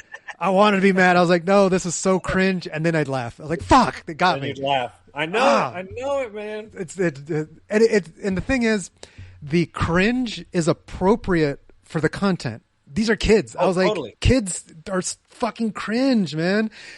And it just worked. Like sometimes we watch movies and we're like, there's no way people would do that, right? But with kids, it's like, yeah, kids do stupid things. What'd you just say? There's a whole subreddit, stupid kids. We just talked about our entire intro. So it's like, yeah, okay, it got me. I may not have said the same stupid things or done the same stupid things, but I was just as stupid, and so it worked. Like, Fonso, how much fun are the twins going to have watching this movie? Like, even Crew is too old for it, right? Like, these are like 12-year-olds. They're like puberty. Like, the twins watch this movie, they're laughing out loud. It's their funniest movie of all time, right? Like, I feel like their age. Oh, this is interesting. Harley's How old prediction. are they now? Harley's like prediction. 12, 13? Yeah, they'd be freshmen now, so yeah. This is middle school. This has been 2 years too old. Maybe a couple years before. So do you think that they would like it? I don't know. Mm-hmm. This is just another one of those where Harley does not understand what kids like. Good point. Well, it's funny you say that. I think of Schwa's kid, Schwa's son. He's 12, 13. He loved Big Mouth. He sped watched them. And I think he would love this movie. And the truth is, I would recommend it to him. I would say, watch it. Let's find out next week then if that happens. Awesome. Yeah. Well, I'll bring it up. Yeah. Okay. The 3 child actors were often given lines and words to say with no context or explanation for what they meant. Director Gene and producer Lee refused to answer any questions the children had and told them to ask their mothers instead. Oh, that's hilarious. They weren't going to give them sex ed. They were going to force them to. Exactly. That's funny. Yeah. It's one of the more, it says producers, the people who brought you Superbad, Neighbors, and Sausage Party, and it's one of the more like offensive kids to say, right? It's one thing if adults say this movie, Sausage party was interesting because it was cartoons being this filthy. Right. But we don't typically have clearly underage. These are not 19-year-old actors. These are young boys and girls. And they have them saying the most raciest, sexual, like not even innuendo, right? Like the jokes. Yeah, but a lot of times they mispronounce them too, though. Right. Oh God, that's funny. Yeah. That's where the movie really, I think, hits its stride. Is it doesn't take itself too serious in the sense of it's almost like, I don't want to say it's a reality show, but the kids are so young, the actors are so young that they're having to play characters that I'm sure is a stretch for them personally, right? Like you just brought up, like they couldn't even pronounce shit right? It's almost like the joke's on them too. And so there's a smart, like one of the kids say, he's like, this is what happens when you don't respect women. I respect women. My mom's my best friend. Right. Me, you know, like they like, oh shit, we're doing drugs, or like we're selling drugs now, you know. Yeah, you're letting your life go to waste. Like they're literally. What are you talking about? I'm a feminist, right? Yeah, like, you're a misogynist? Yeah. No, I've never gotten a massage. Yeah, exactly. Shit like that, man. They're like, kids don't know any better. The vocabulary is so missing. They hear a word. The CPR doll, you know. Right. No, it was when Mazzy used to say, because we started watching The Office, and this was when she was like 12, 13 years old, right? She's kind of going through puberty, and so she's just started because everybody gets a laugh when what's his name says that's what she said, and so somebody would say, "Hey, can you grab my water? I'm thirsty." That's what she said. Mazzy would just say it for everything because she didn't understand the context of it, right? And so she just thought it was funny anytime anybody says anything and they follow it with that's what she said. She didn't get it. These kids, they didn't get it, right? And so it's like you're watching this movie unfold, and it's, you know, the plot is ridiculous. But just watching the character, you know, it's just absurd. And so it's fun. And like you said, Tony, I'm embarrassed, but I laughed way more than I should. Why are you embarrassed? It's literally a comedy movie. It's a guilty pleasure. You're supposed to laugh. I know it's a terrible No, but movie for with those bad of us jokes. who tend to empathize with the characters on screen, it's embarrassing because you're empathizing with their embarrassment.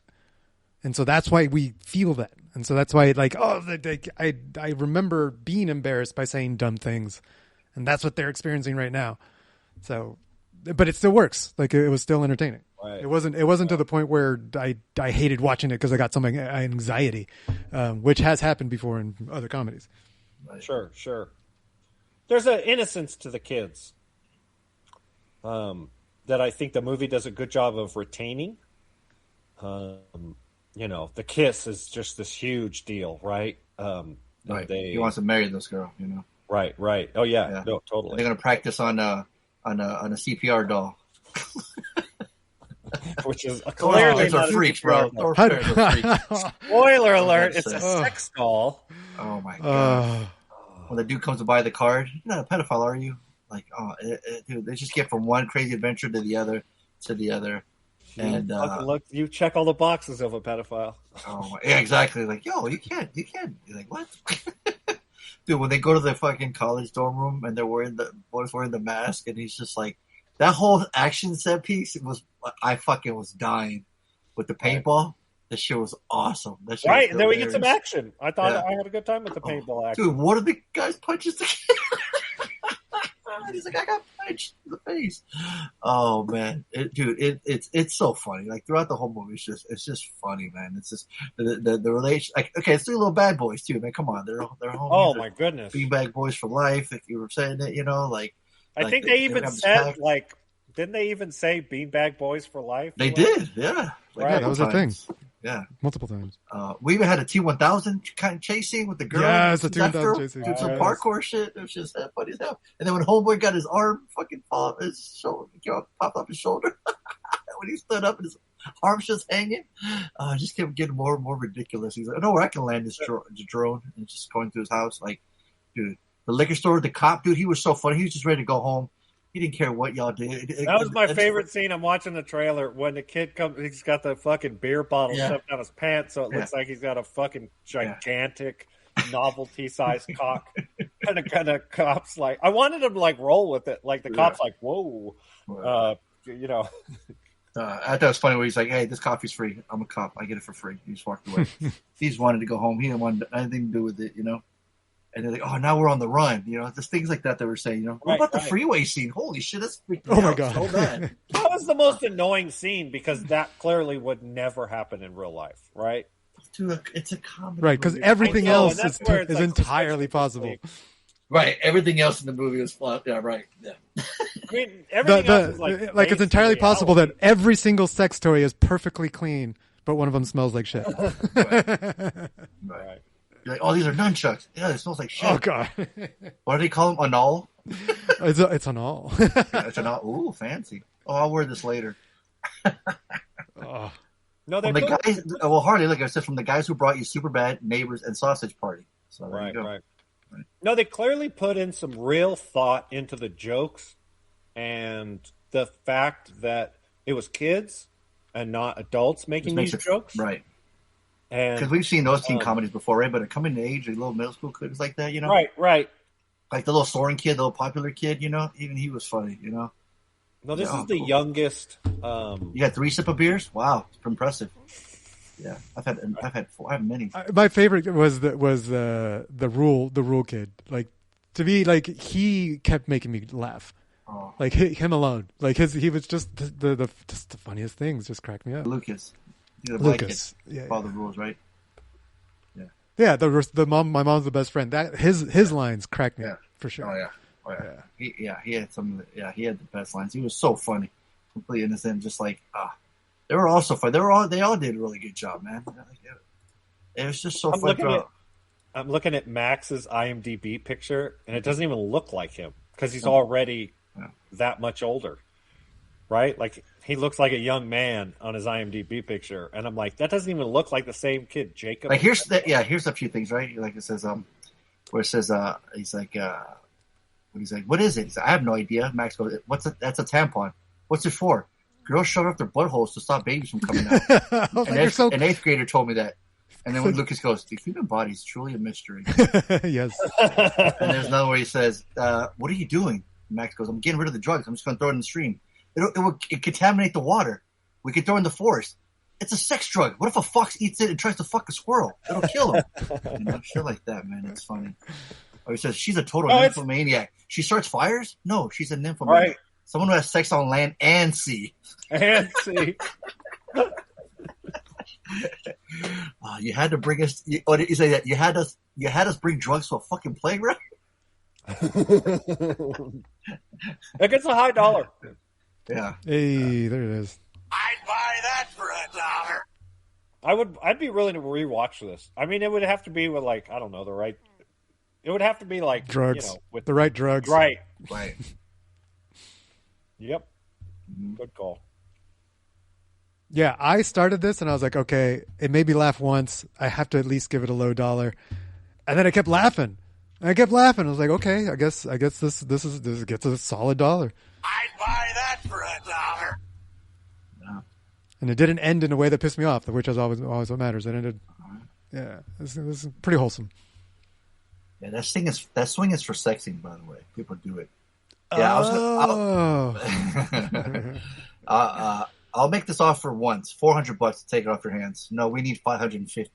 Fuck off. That's my entire allowance. Yeah, I had fun with it. I had a blast. I could easily watch this. I'm recommending it to people this weekend, actually. So, yeah, I'm giving it a high dollar as well. Nice. I'd buy that for $1. And, I appreciated that they put some emphasis on consent. Like, they're like, hey, if you're going to be down here in the party, you consent. If you don't consent to kissing, go ahead, go upstairs. It's VR. Play some VR. Like, okay, I'm out. Yeah, it's like, all right, I'm out. And it's cool. All right, just go. It's fine. Like that's a solid message for modern times. Even kids that know that, Yeah, because that's not something that's taught. I don't remember getting taught anything about consent when I grew up. Yeah. So, it was like Pepe Le Pew just went kissing brothers. That was my education. What the fuck? I was like, that's what you're supposed to do. All right. Looney Tunes over Triple dollar. Triple dollar. $dollars. Good luck with the games. Hey, Beanbag's boys for life. Who the fuck are you? I'm Mr. Bennett. I'm Reggie. Who the fuck is Reggie? Who the fuck is Reggie? To play, either call 442-444-0742 or go to badboyspodcast.com or send an email to badboyspodcast@gmail.com. You ever made love to a man? No. You want to? No, sir.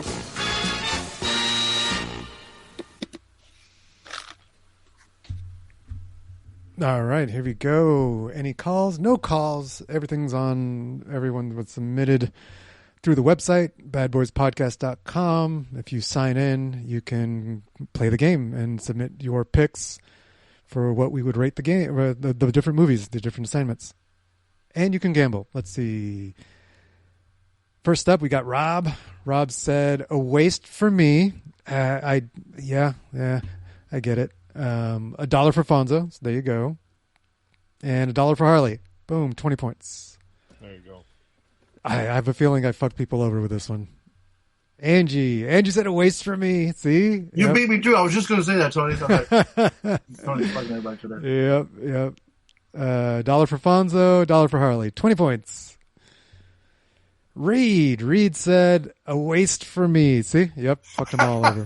$1 for Fonso. So there you go. Got your 10. And then, a waste for Harley. Ooh. Interesting. So no betting? No betting on this one, and no bonus points. So yep, there it is. That was it. That was a quick one. No calls, no voicemails or anything. So okay. Well, thanks for submitting. Appreciate it. Yes. Yeah, pretty much. I felt like it was going to go like that. I didn't want to spoil it, but I had a feeling. I am very difficult to predict with comedies. Right, exactly. Yeah. So you I'm threw notorious. everybody off going, what the hell? Tony left? He was actually I surprised myself, man. Wow. I wasn't even drinking. Dang. Yeah. You were sober and you left? I was sober and laughed. Wow. What got the biggest chuckle from you?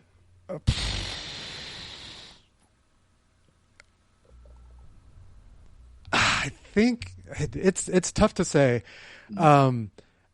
I got a big chuckle from the drone just tearing shit up in the house. Spoiler alert. Yeah. Mm-hmm. But when Lucas hit the school bus, when he hit the car and he hit the school bus, and then he stood up and his arm was dangling like a foot lower than his other arm, like those two moments combined got me pretty good. Every time he screamed in the high pitch too. The high pitch screams were funny. Right. Yeah, that's what I was trying to find. There's something that was just a one-liner that caught you off guard. That got me right at the beginning. That's the one that like caught me off guard. You're like, oh shit, they're gonna talk like this. Okay. Right. Oh.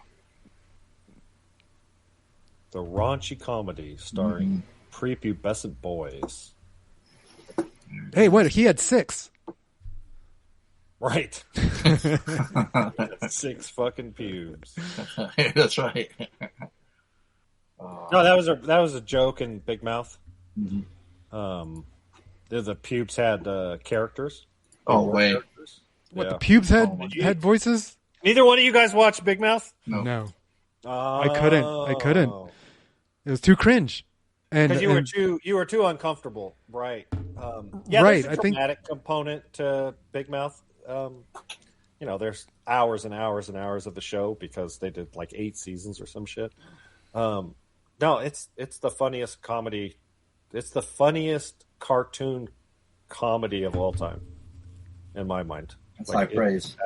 It's so hilarious. And I think from what I remember, it went too far.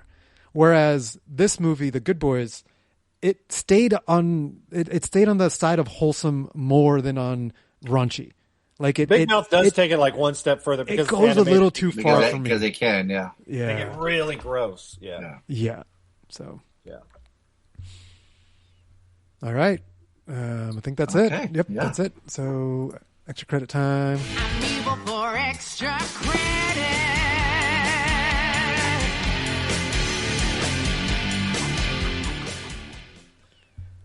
That was me. If you can't tell, I'm on a Ryan Gosling kick. Assigned Fracture. After shooting his wife, Ted confesses his crime and asks the court to move his case to trial. He represents himself against Willie, a successful lawyer, but there's more to the case than meets the eye.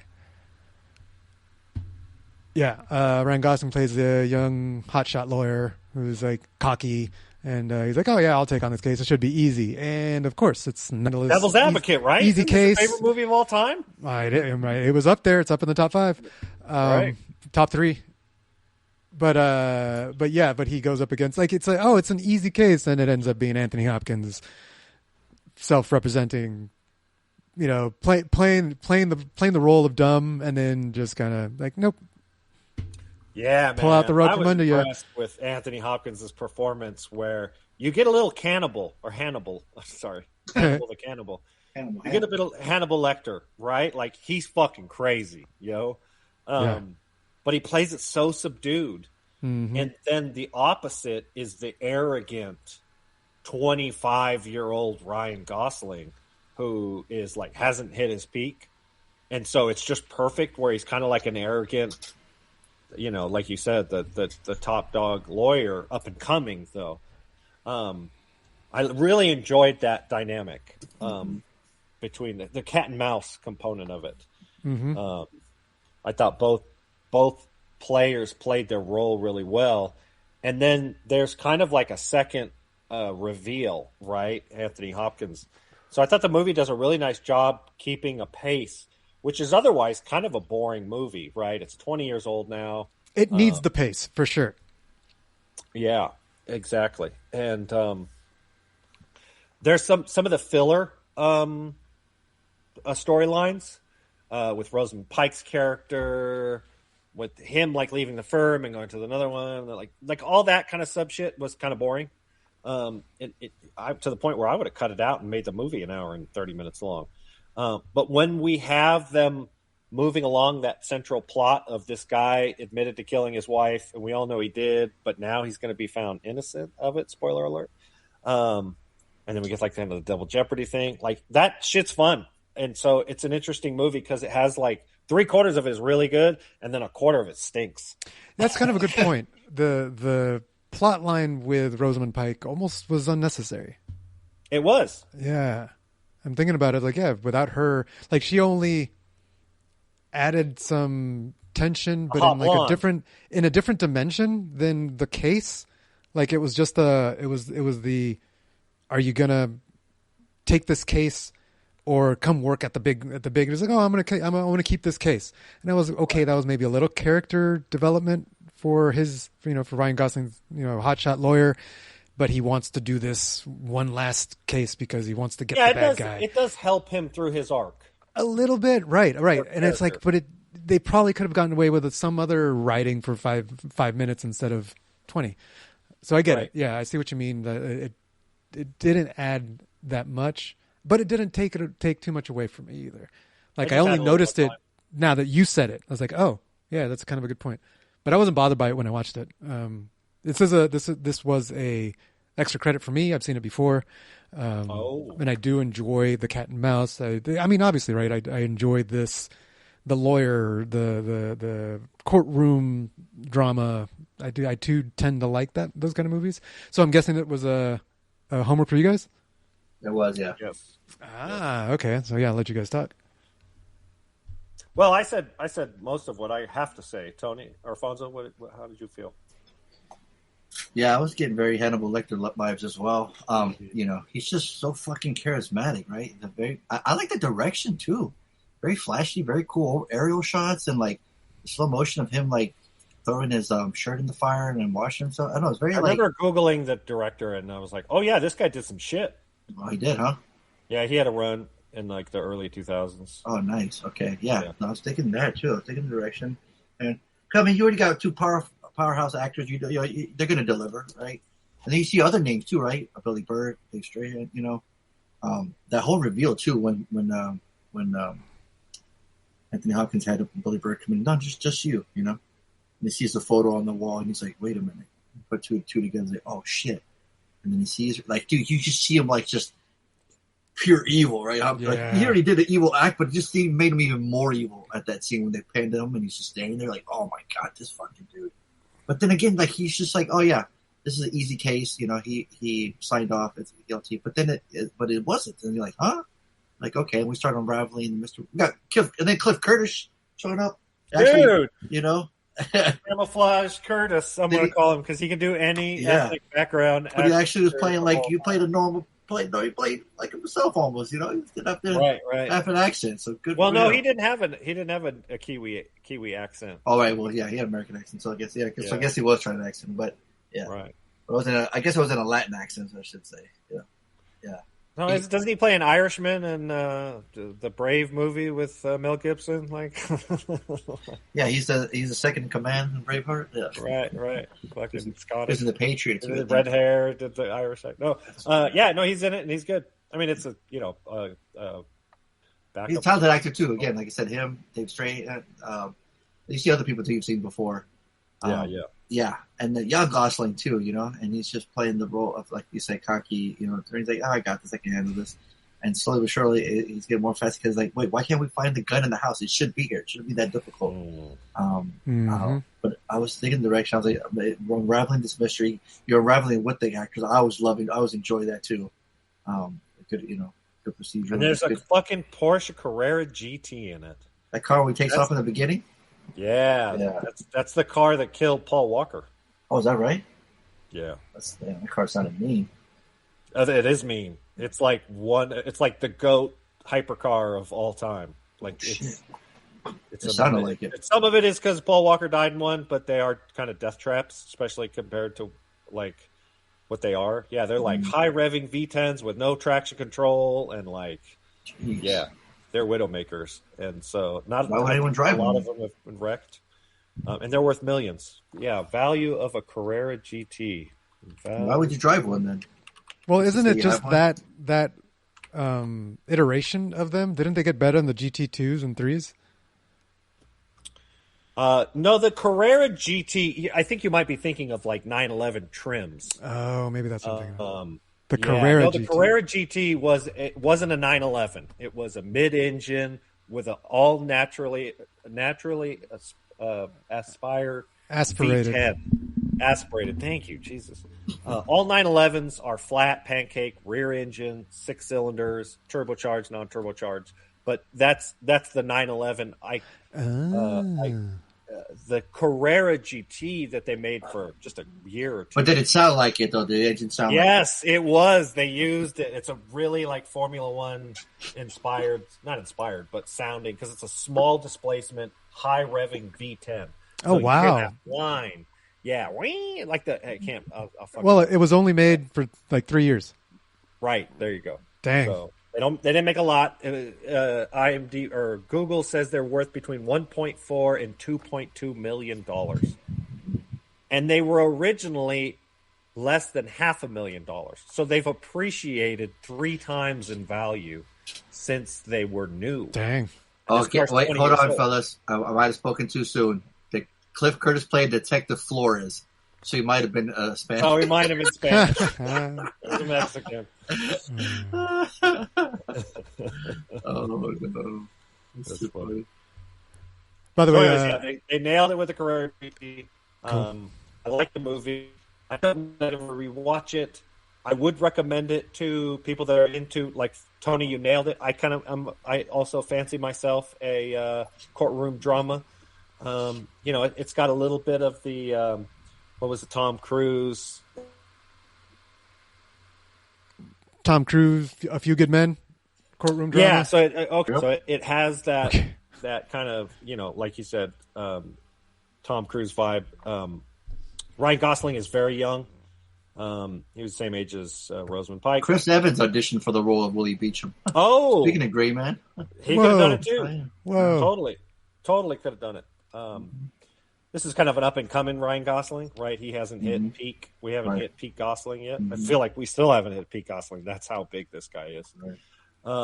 And so it's a solid $1. Nice. There it is. I'd buy that for $1. When Drive came out, people were noticing Gosling, right? Right. Pretty high blow for that. The car driven by Ted Crawford, Sir Anthony Hopkins, is a Porsche Carrera GT, 10-cylinder, 612 horsepower.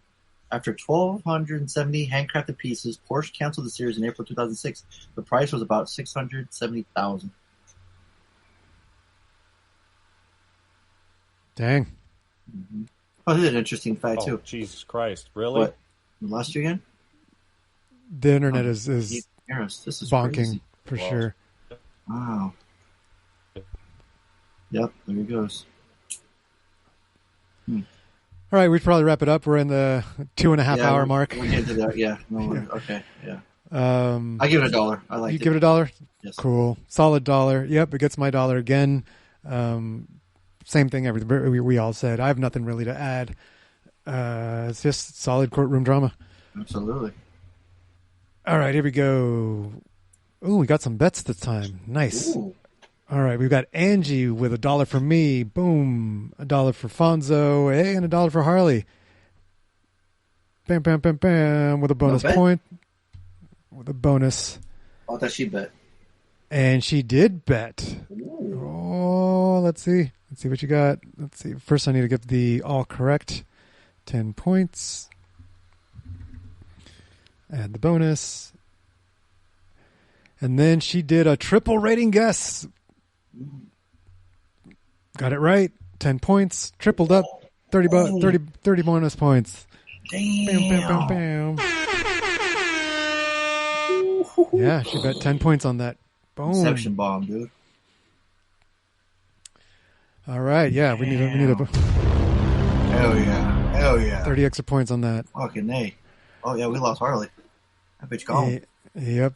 All right, we got Rob. Rob, it said $1 for me. Yeah, there it is. Bam. $1 for Fonso. Boom. And $1 for Harley. Booja. Bam, bam, bam. So he gets the bonus points for getting them all correct. Mm-hmm. Did he gamble? And did he gamble? Nope, he did not gamble. Plain and safe. Right, that means the gamble was from Reed. Oh boy. Oh boy. He said a waste for me. So $1 for Fonso. And $1 for Harley. So he got those two. He got those 20 points. Now let's see what kind of gamble did he do? Did he do the double? Did he do the triple? Oh, he got the triple. He went for the triple. Oh, but he only bet 5 points. So he's only going to lose 5 points.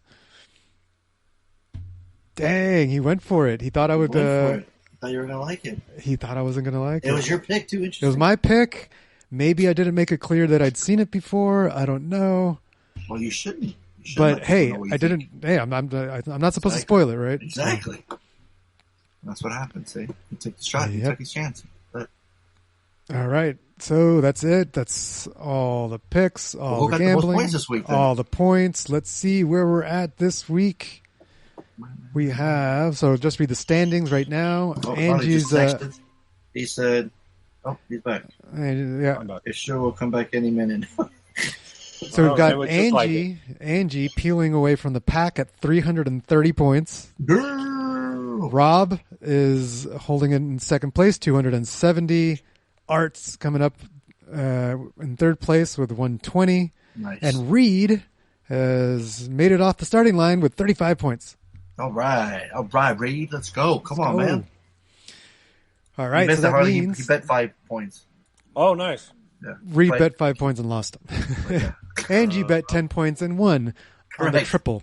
So that pretty much puts her on the wheel. So that put her in the top. Yeah, she got 90 points this week. Damn. Between the quota bunga and the gambling and the guessing and the bonuses, 90 points.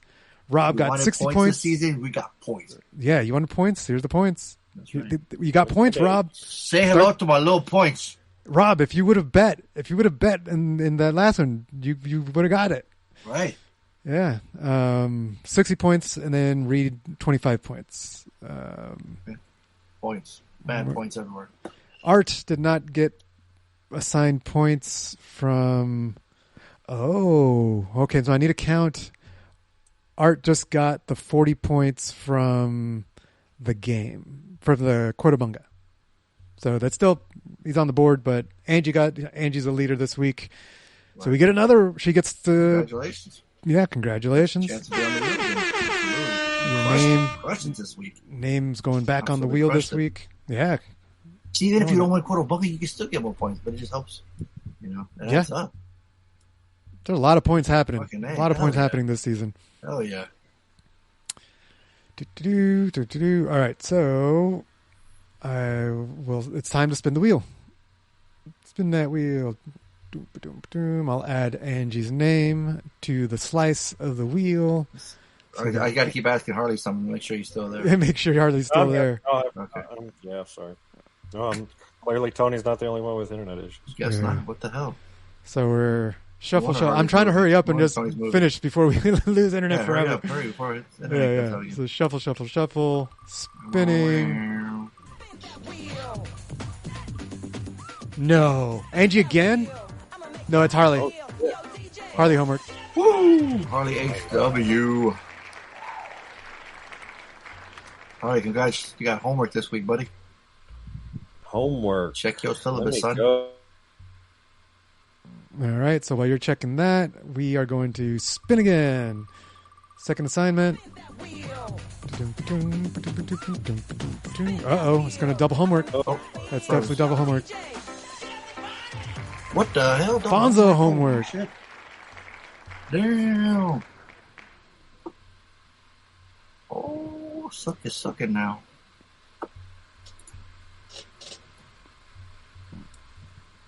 All right, so that's happening. And while you guys are finding things, you want to listen to the Weekends intro? Yes, let's do it. Rob's favorite. Mm-hmm.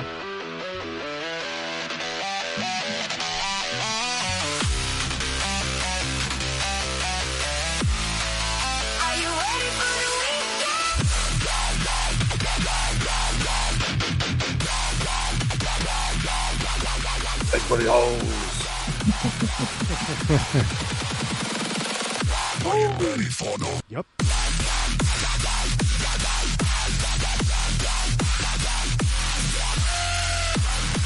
Tony's alarm. It's my lullaby. That's how you go to sleep. It's the only way. Yeah. All right. Any picks? Any homeworks yet? I see a couple. Oh, you got one? What you got? Yeah. In 1930s, Chicago, Frankenstein asks Dr. Euphornius to help create a companion. They give life to a murdered woman as the bride, sparking romance, police interest, and radical social change. 2026, The Bride. The Bride. Oh, that one, Christian Bale? Yeah. Maggie Gyllenhaal directs it. Oh, that one. Yeah, Brothers in it. Annette Bening, Penelope Cruz, Peter Sarsgaard. Yeah. Like, wow. 5.6 on IMDb. Oh, okay. This should be fun. And the DVD cover, the poster says, "Here comes the motherfucking bride." Yeah. Hell yeah. I haven't even seen a trailer. Oh, you have Perfect. Yep. I've only seen this. Yeah, I've seen this cover, but I haven't seen a trailer. I mean, we've seen The Bride of Frankenstein, right? So this is like a remake or a modern telling, Right. but it's a modern telling. Like, there's a, yeah. Oh, written and directed by Maggie Gyllenhaal. Yeah, it's written and directed by her. I've seen some stills, and it's like, it almost seems comedy. Well, it says body horror, dark comedy, dark romance, monster horror, period drama, psychological drama. So maybe it can't decide what it wants to be, and that's why it's got a 5.6 on IMDb. Either way, put it on the board. Okay.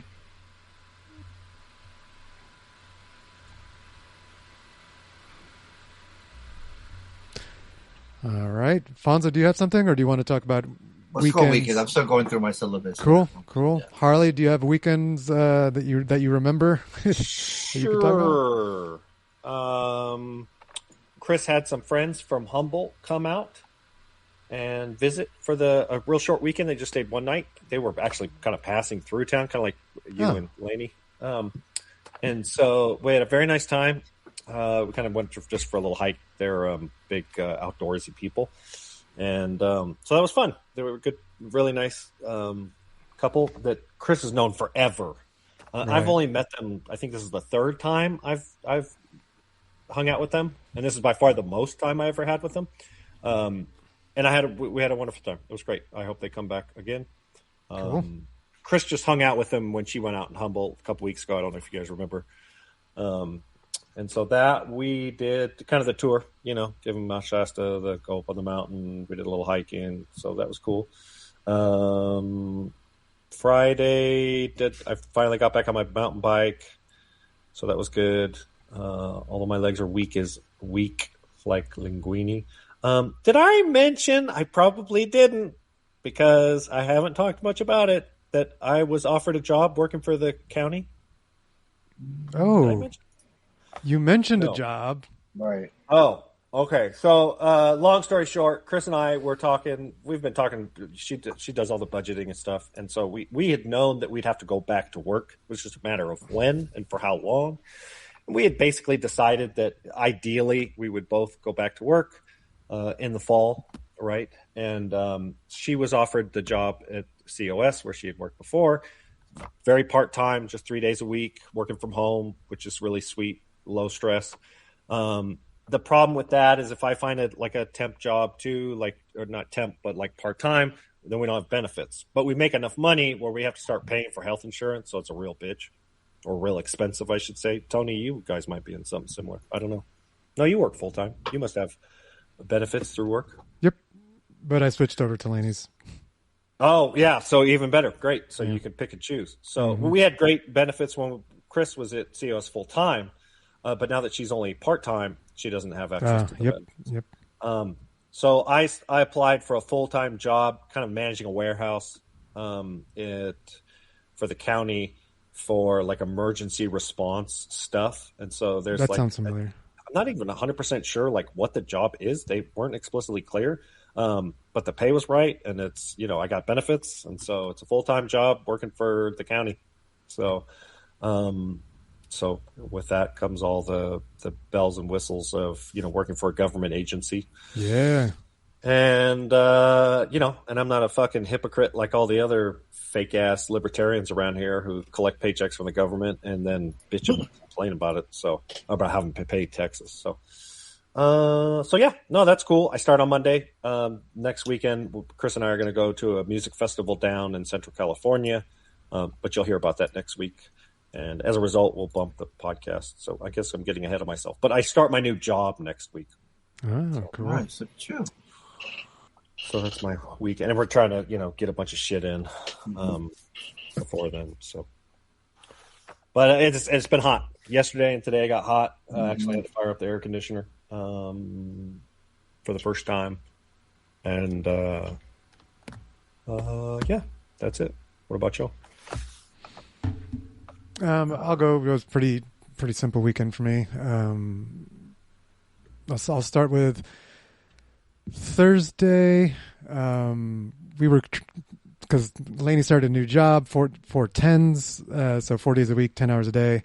So she has Fridays off, and the previous week we celebrated her first 410, and then this week we were going to take it easy and just like be chill because we've got to move this week, this coming up Friday. Are you gonna be able to do it in one day? Yeah, for sure. Maybe two. Yeah, I mean, we'll clean up, but it's on the same floor and it's just on the opposite corner of the building, so won't even have to deal with elevators. We're just gonna roll everything down the hallways.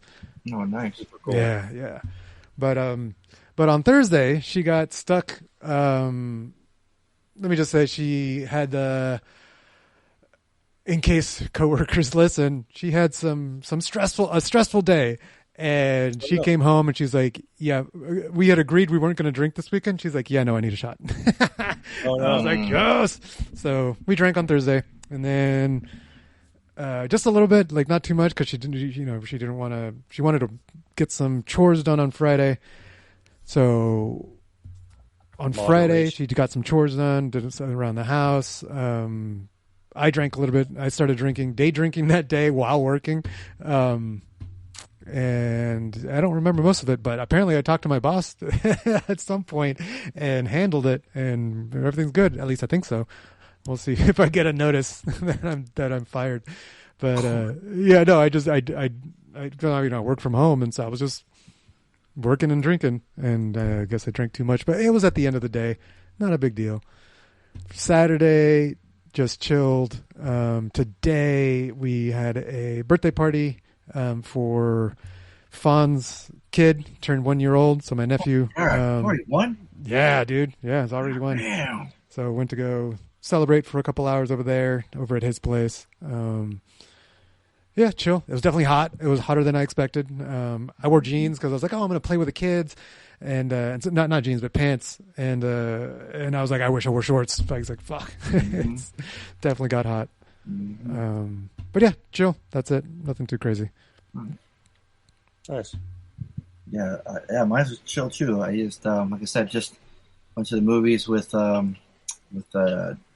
Dee on Saturday, and then I checked out the equivalent to Ninja Exchange at my mall, to the one in Escondido. Went over there. This guy that does props. Started talking to him for a while. He has like prop stores of like Thundercats, Conan, like all these cool like just props. He sells like just cool props. And I went in there to get this one specific one from one movie, which he sold out of. So he told me to come back next week. And then we started talking. Before I left, the funniest thing, he says, "Hey, bring a chair next time." Like we had such a good time talking.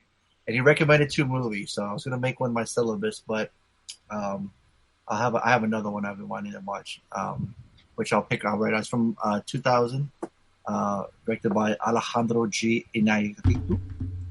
I know this guy. Original Amores Perros. Hey, that's a homework for you? Yeah. You seen it? I don't remember it. I think I saw it. Let me check it out. Gotcha. Yeah. I'm sorry, I don't speak Spanish. What the fuck is the name of this movie? Amores Perros. I don't fucking Amores. How do you spell Amores? Yeah, it's whatever you want. I found it. 2000. Yeah. There you go. That's what I'm thinking. So it's in Spanish. Ooh, it's 2.5 hours long. There you go, Harley. You're gonna learn Spanish this week. Boy, oh boy. I have seen this or clips or something. Yeah, no, I think I've just seen clips too. Yeah, no, I have not seen this. So cool. Okay. All right, yeah. Amores Perros. Amores Perros. Here we go. But the guy was talking, we were talking movies, and I was going to choose another one, but I was like, I don't know about that, and it's still pretty new, and this is the one that I've had on my syllabus for a while. Yes, he hasn't done shit since The Revenant. I know, it's crazy, right? He's got to be working on something. He did something in 2022. Mm-hmm. Original title, Bardo, Falso Chronicle of a Handful of Truth. It is a comedy. It's just a regular old fictitious movie. Yeah. Like I said, Saturday went to... Two is in Spanish, so his last film was in Spanish too. Yeah. Cool. So chilled. Yeah, went to see The Furious with Dee on Saturday, and then just hung out. How was that popcorn? Well, I had my own popcorn. It was mixed with Cheetos. It's like their little specialty thing they had. So I got that. Mine was cool. His was the one that spilled. But the AC wasn't on, dude. It fucking sucked, man. It was hot in there. Like a lot of the lights were working too. They weren't on in in the marquees. It was weird. Like, trying to save money or some shit. Like, turn the fucking AC on. Turn some lights on. It was crazy. Yeah, it was really weird. This is Sinopolis. I don't usually go to that one anymore. I used to go to that one all the time because it was closer. But now I just go to the Regal in summer because it's like I get points. So I don't know. But yeah. So then.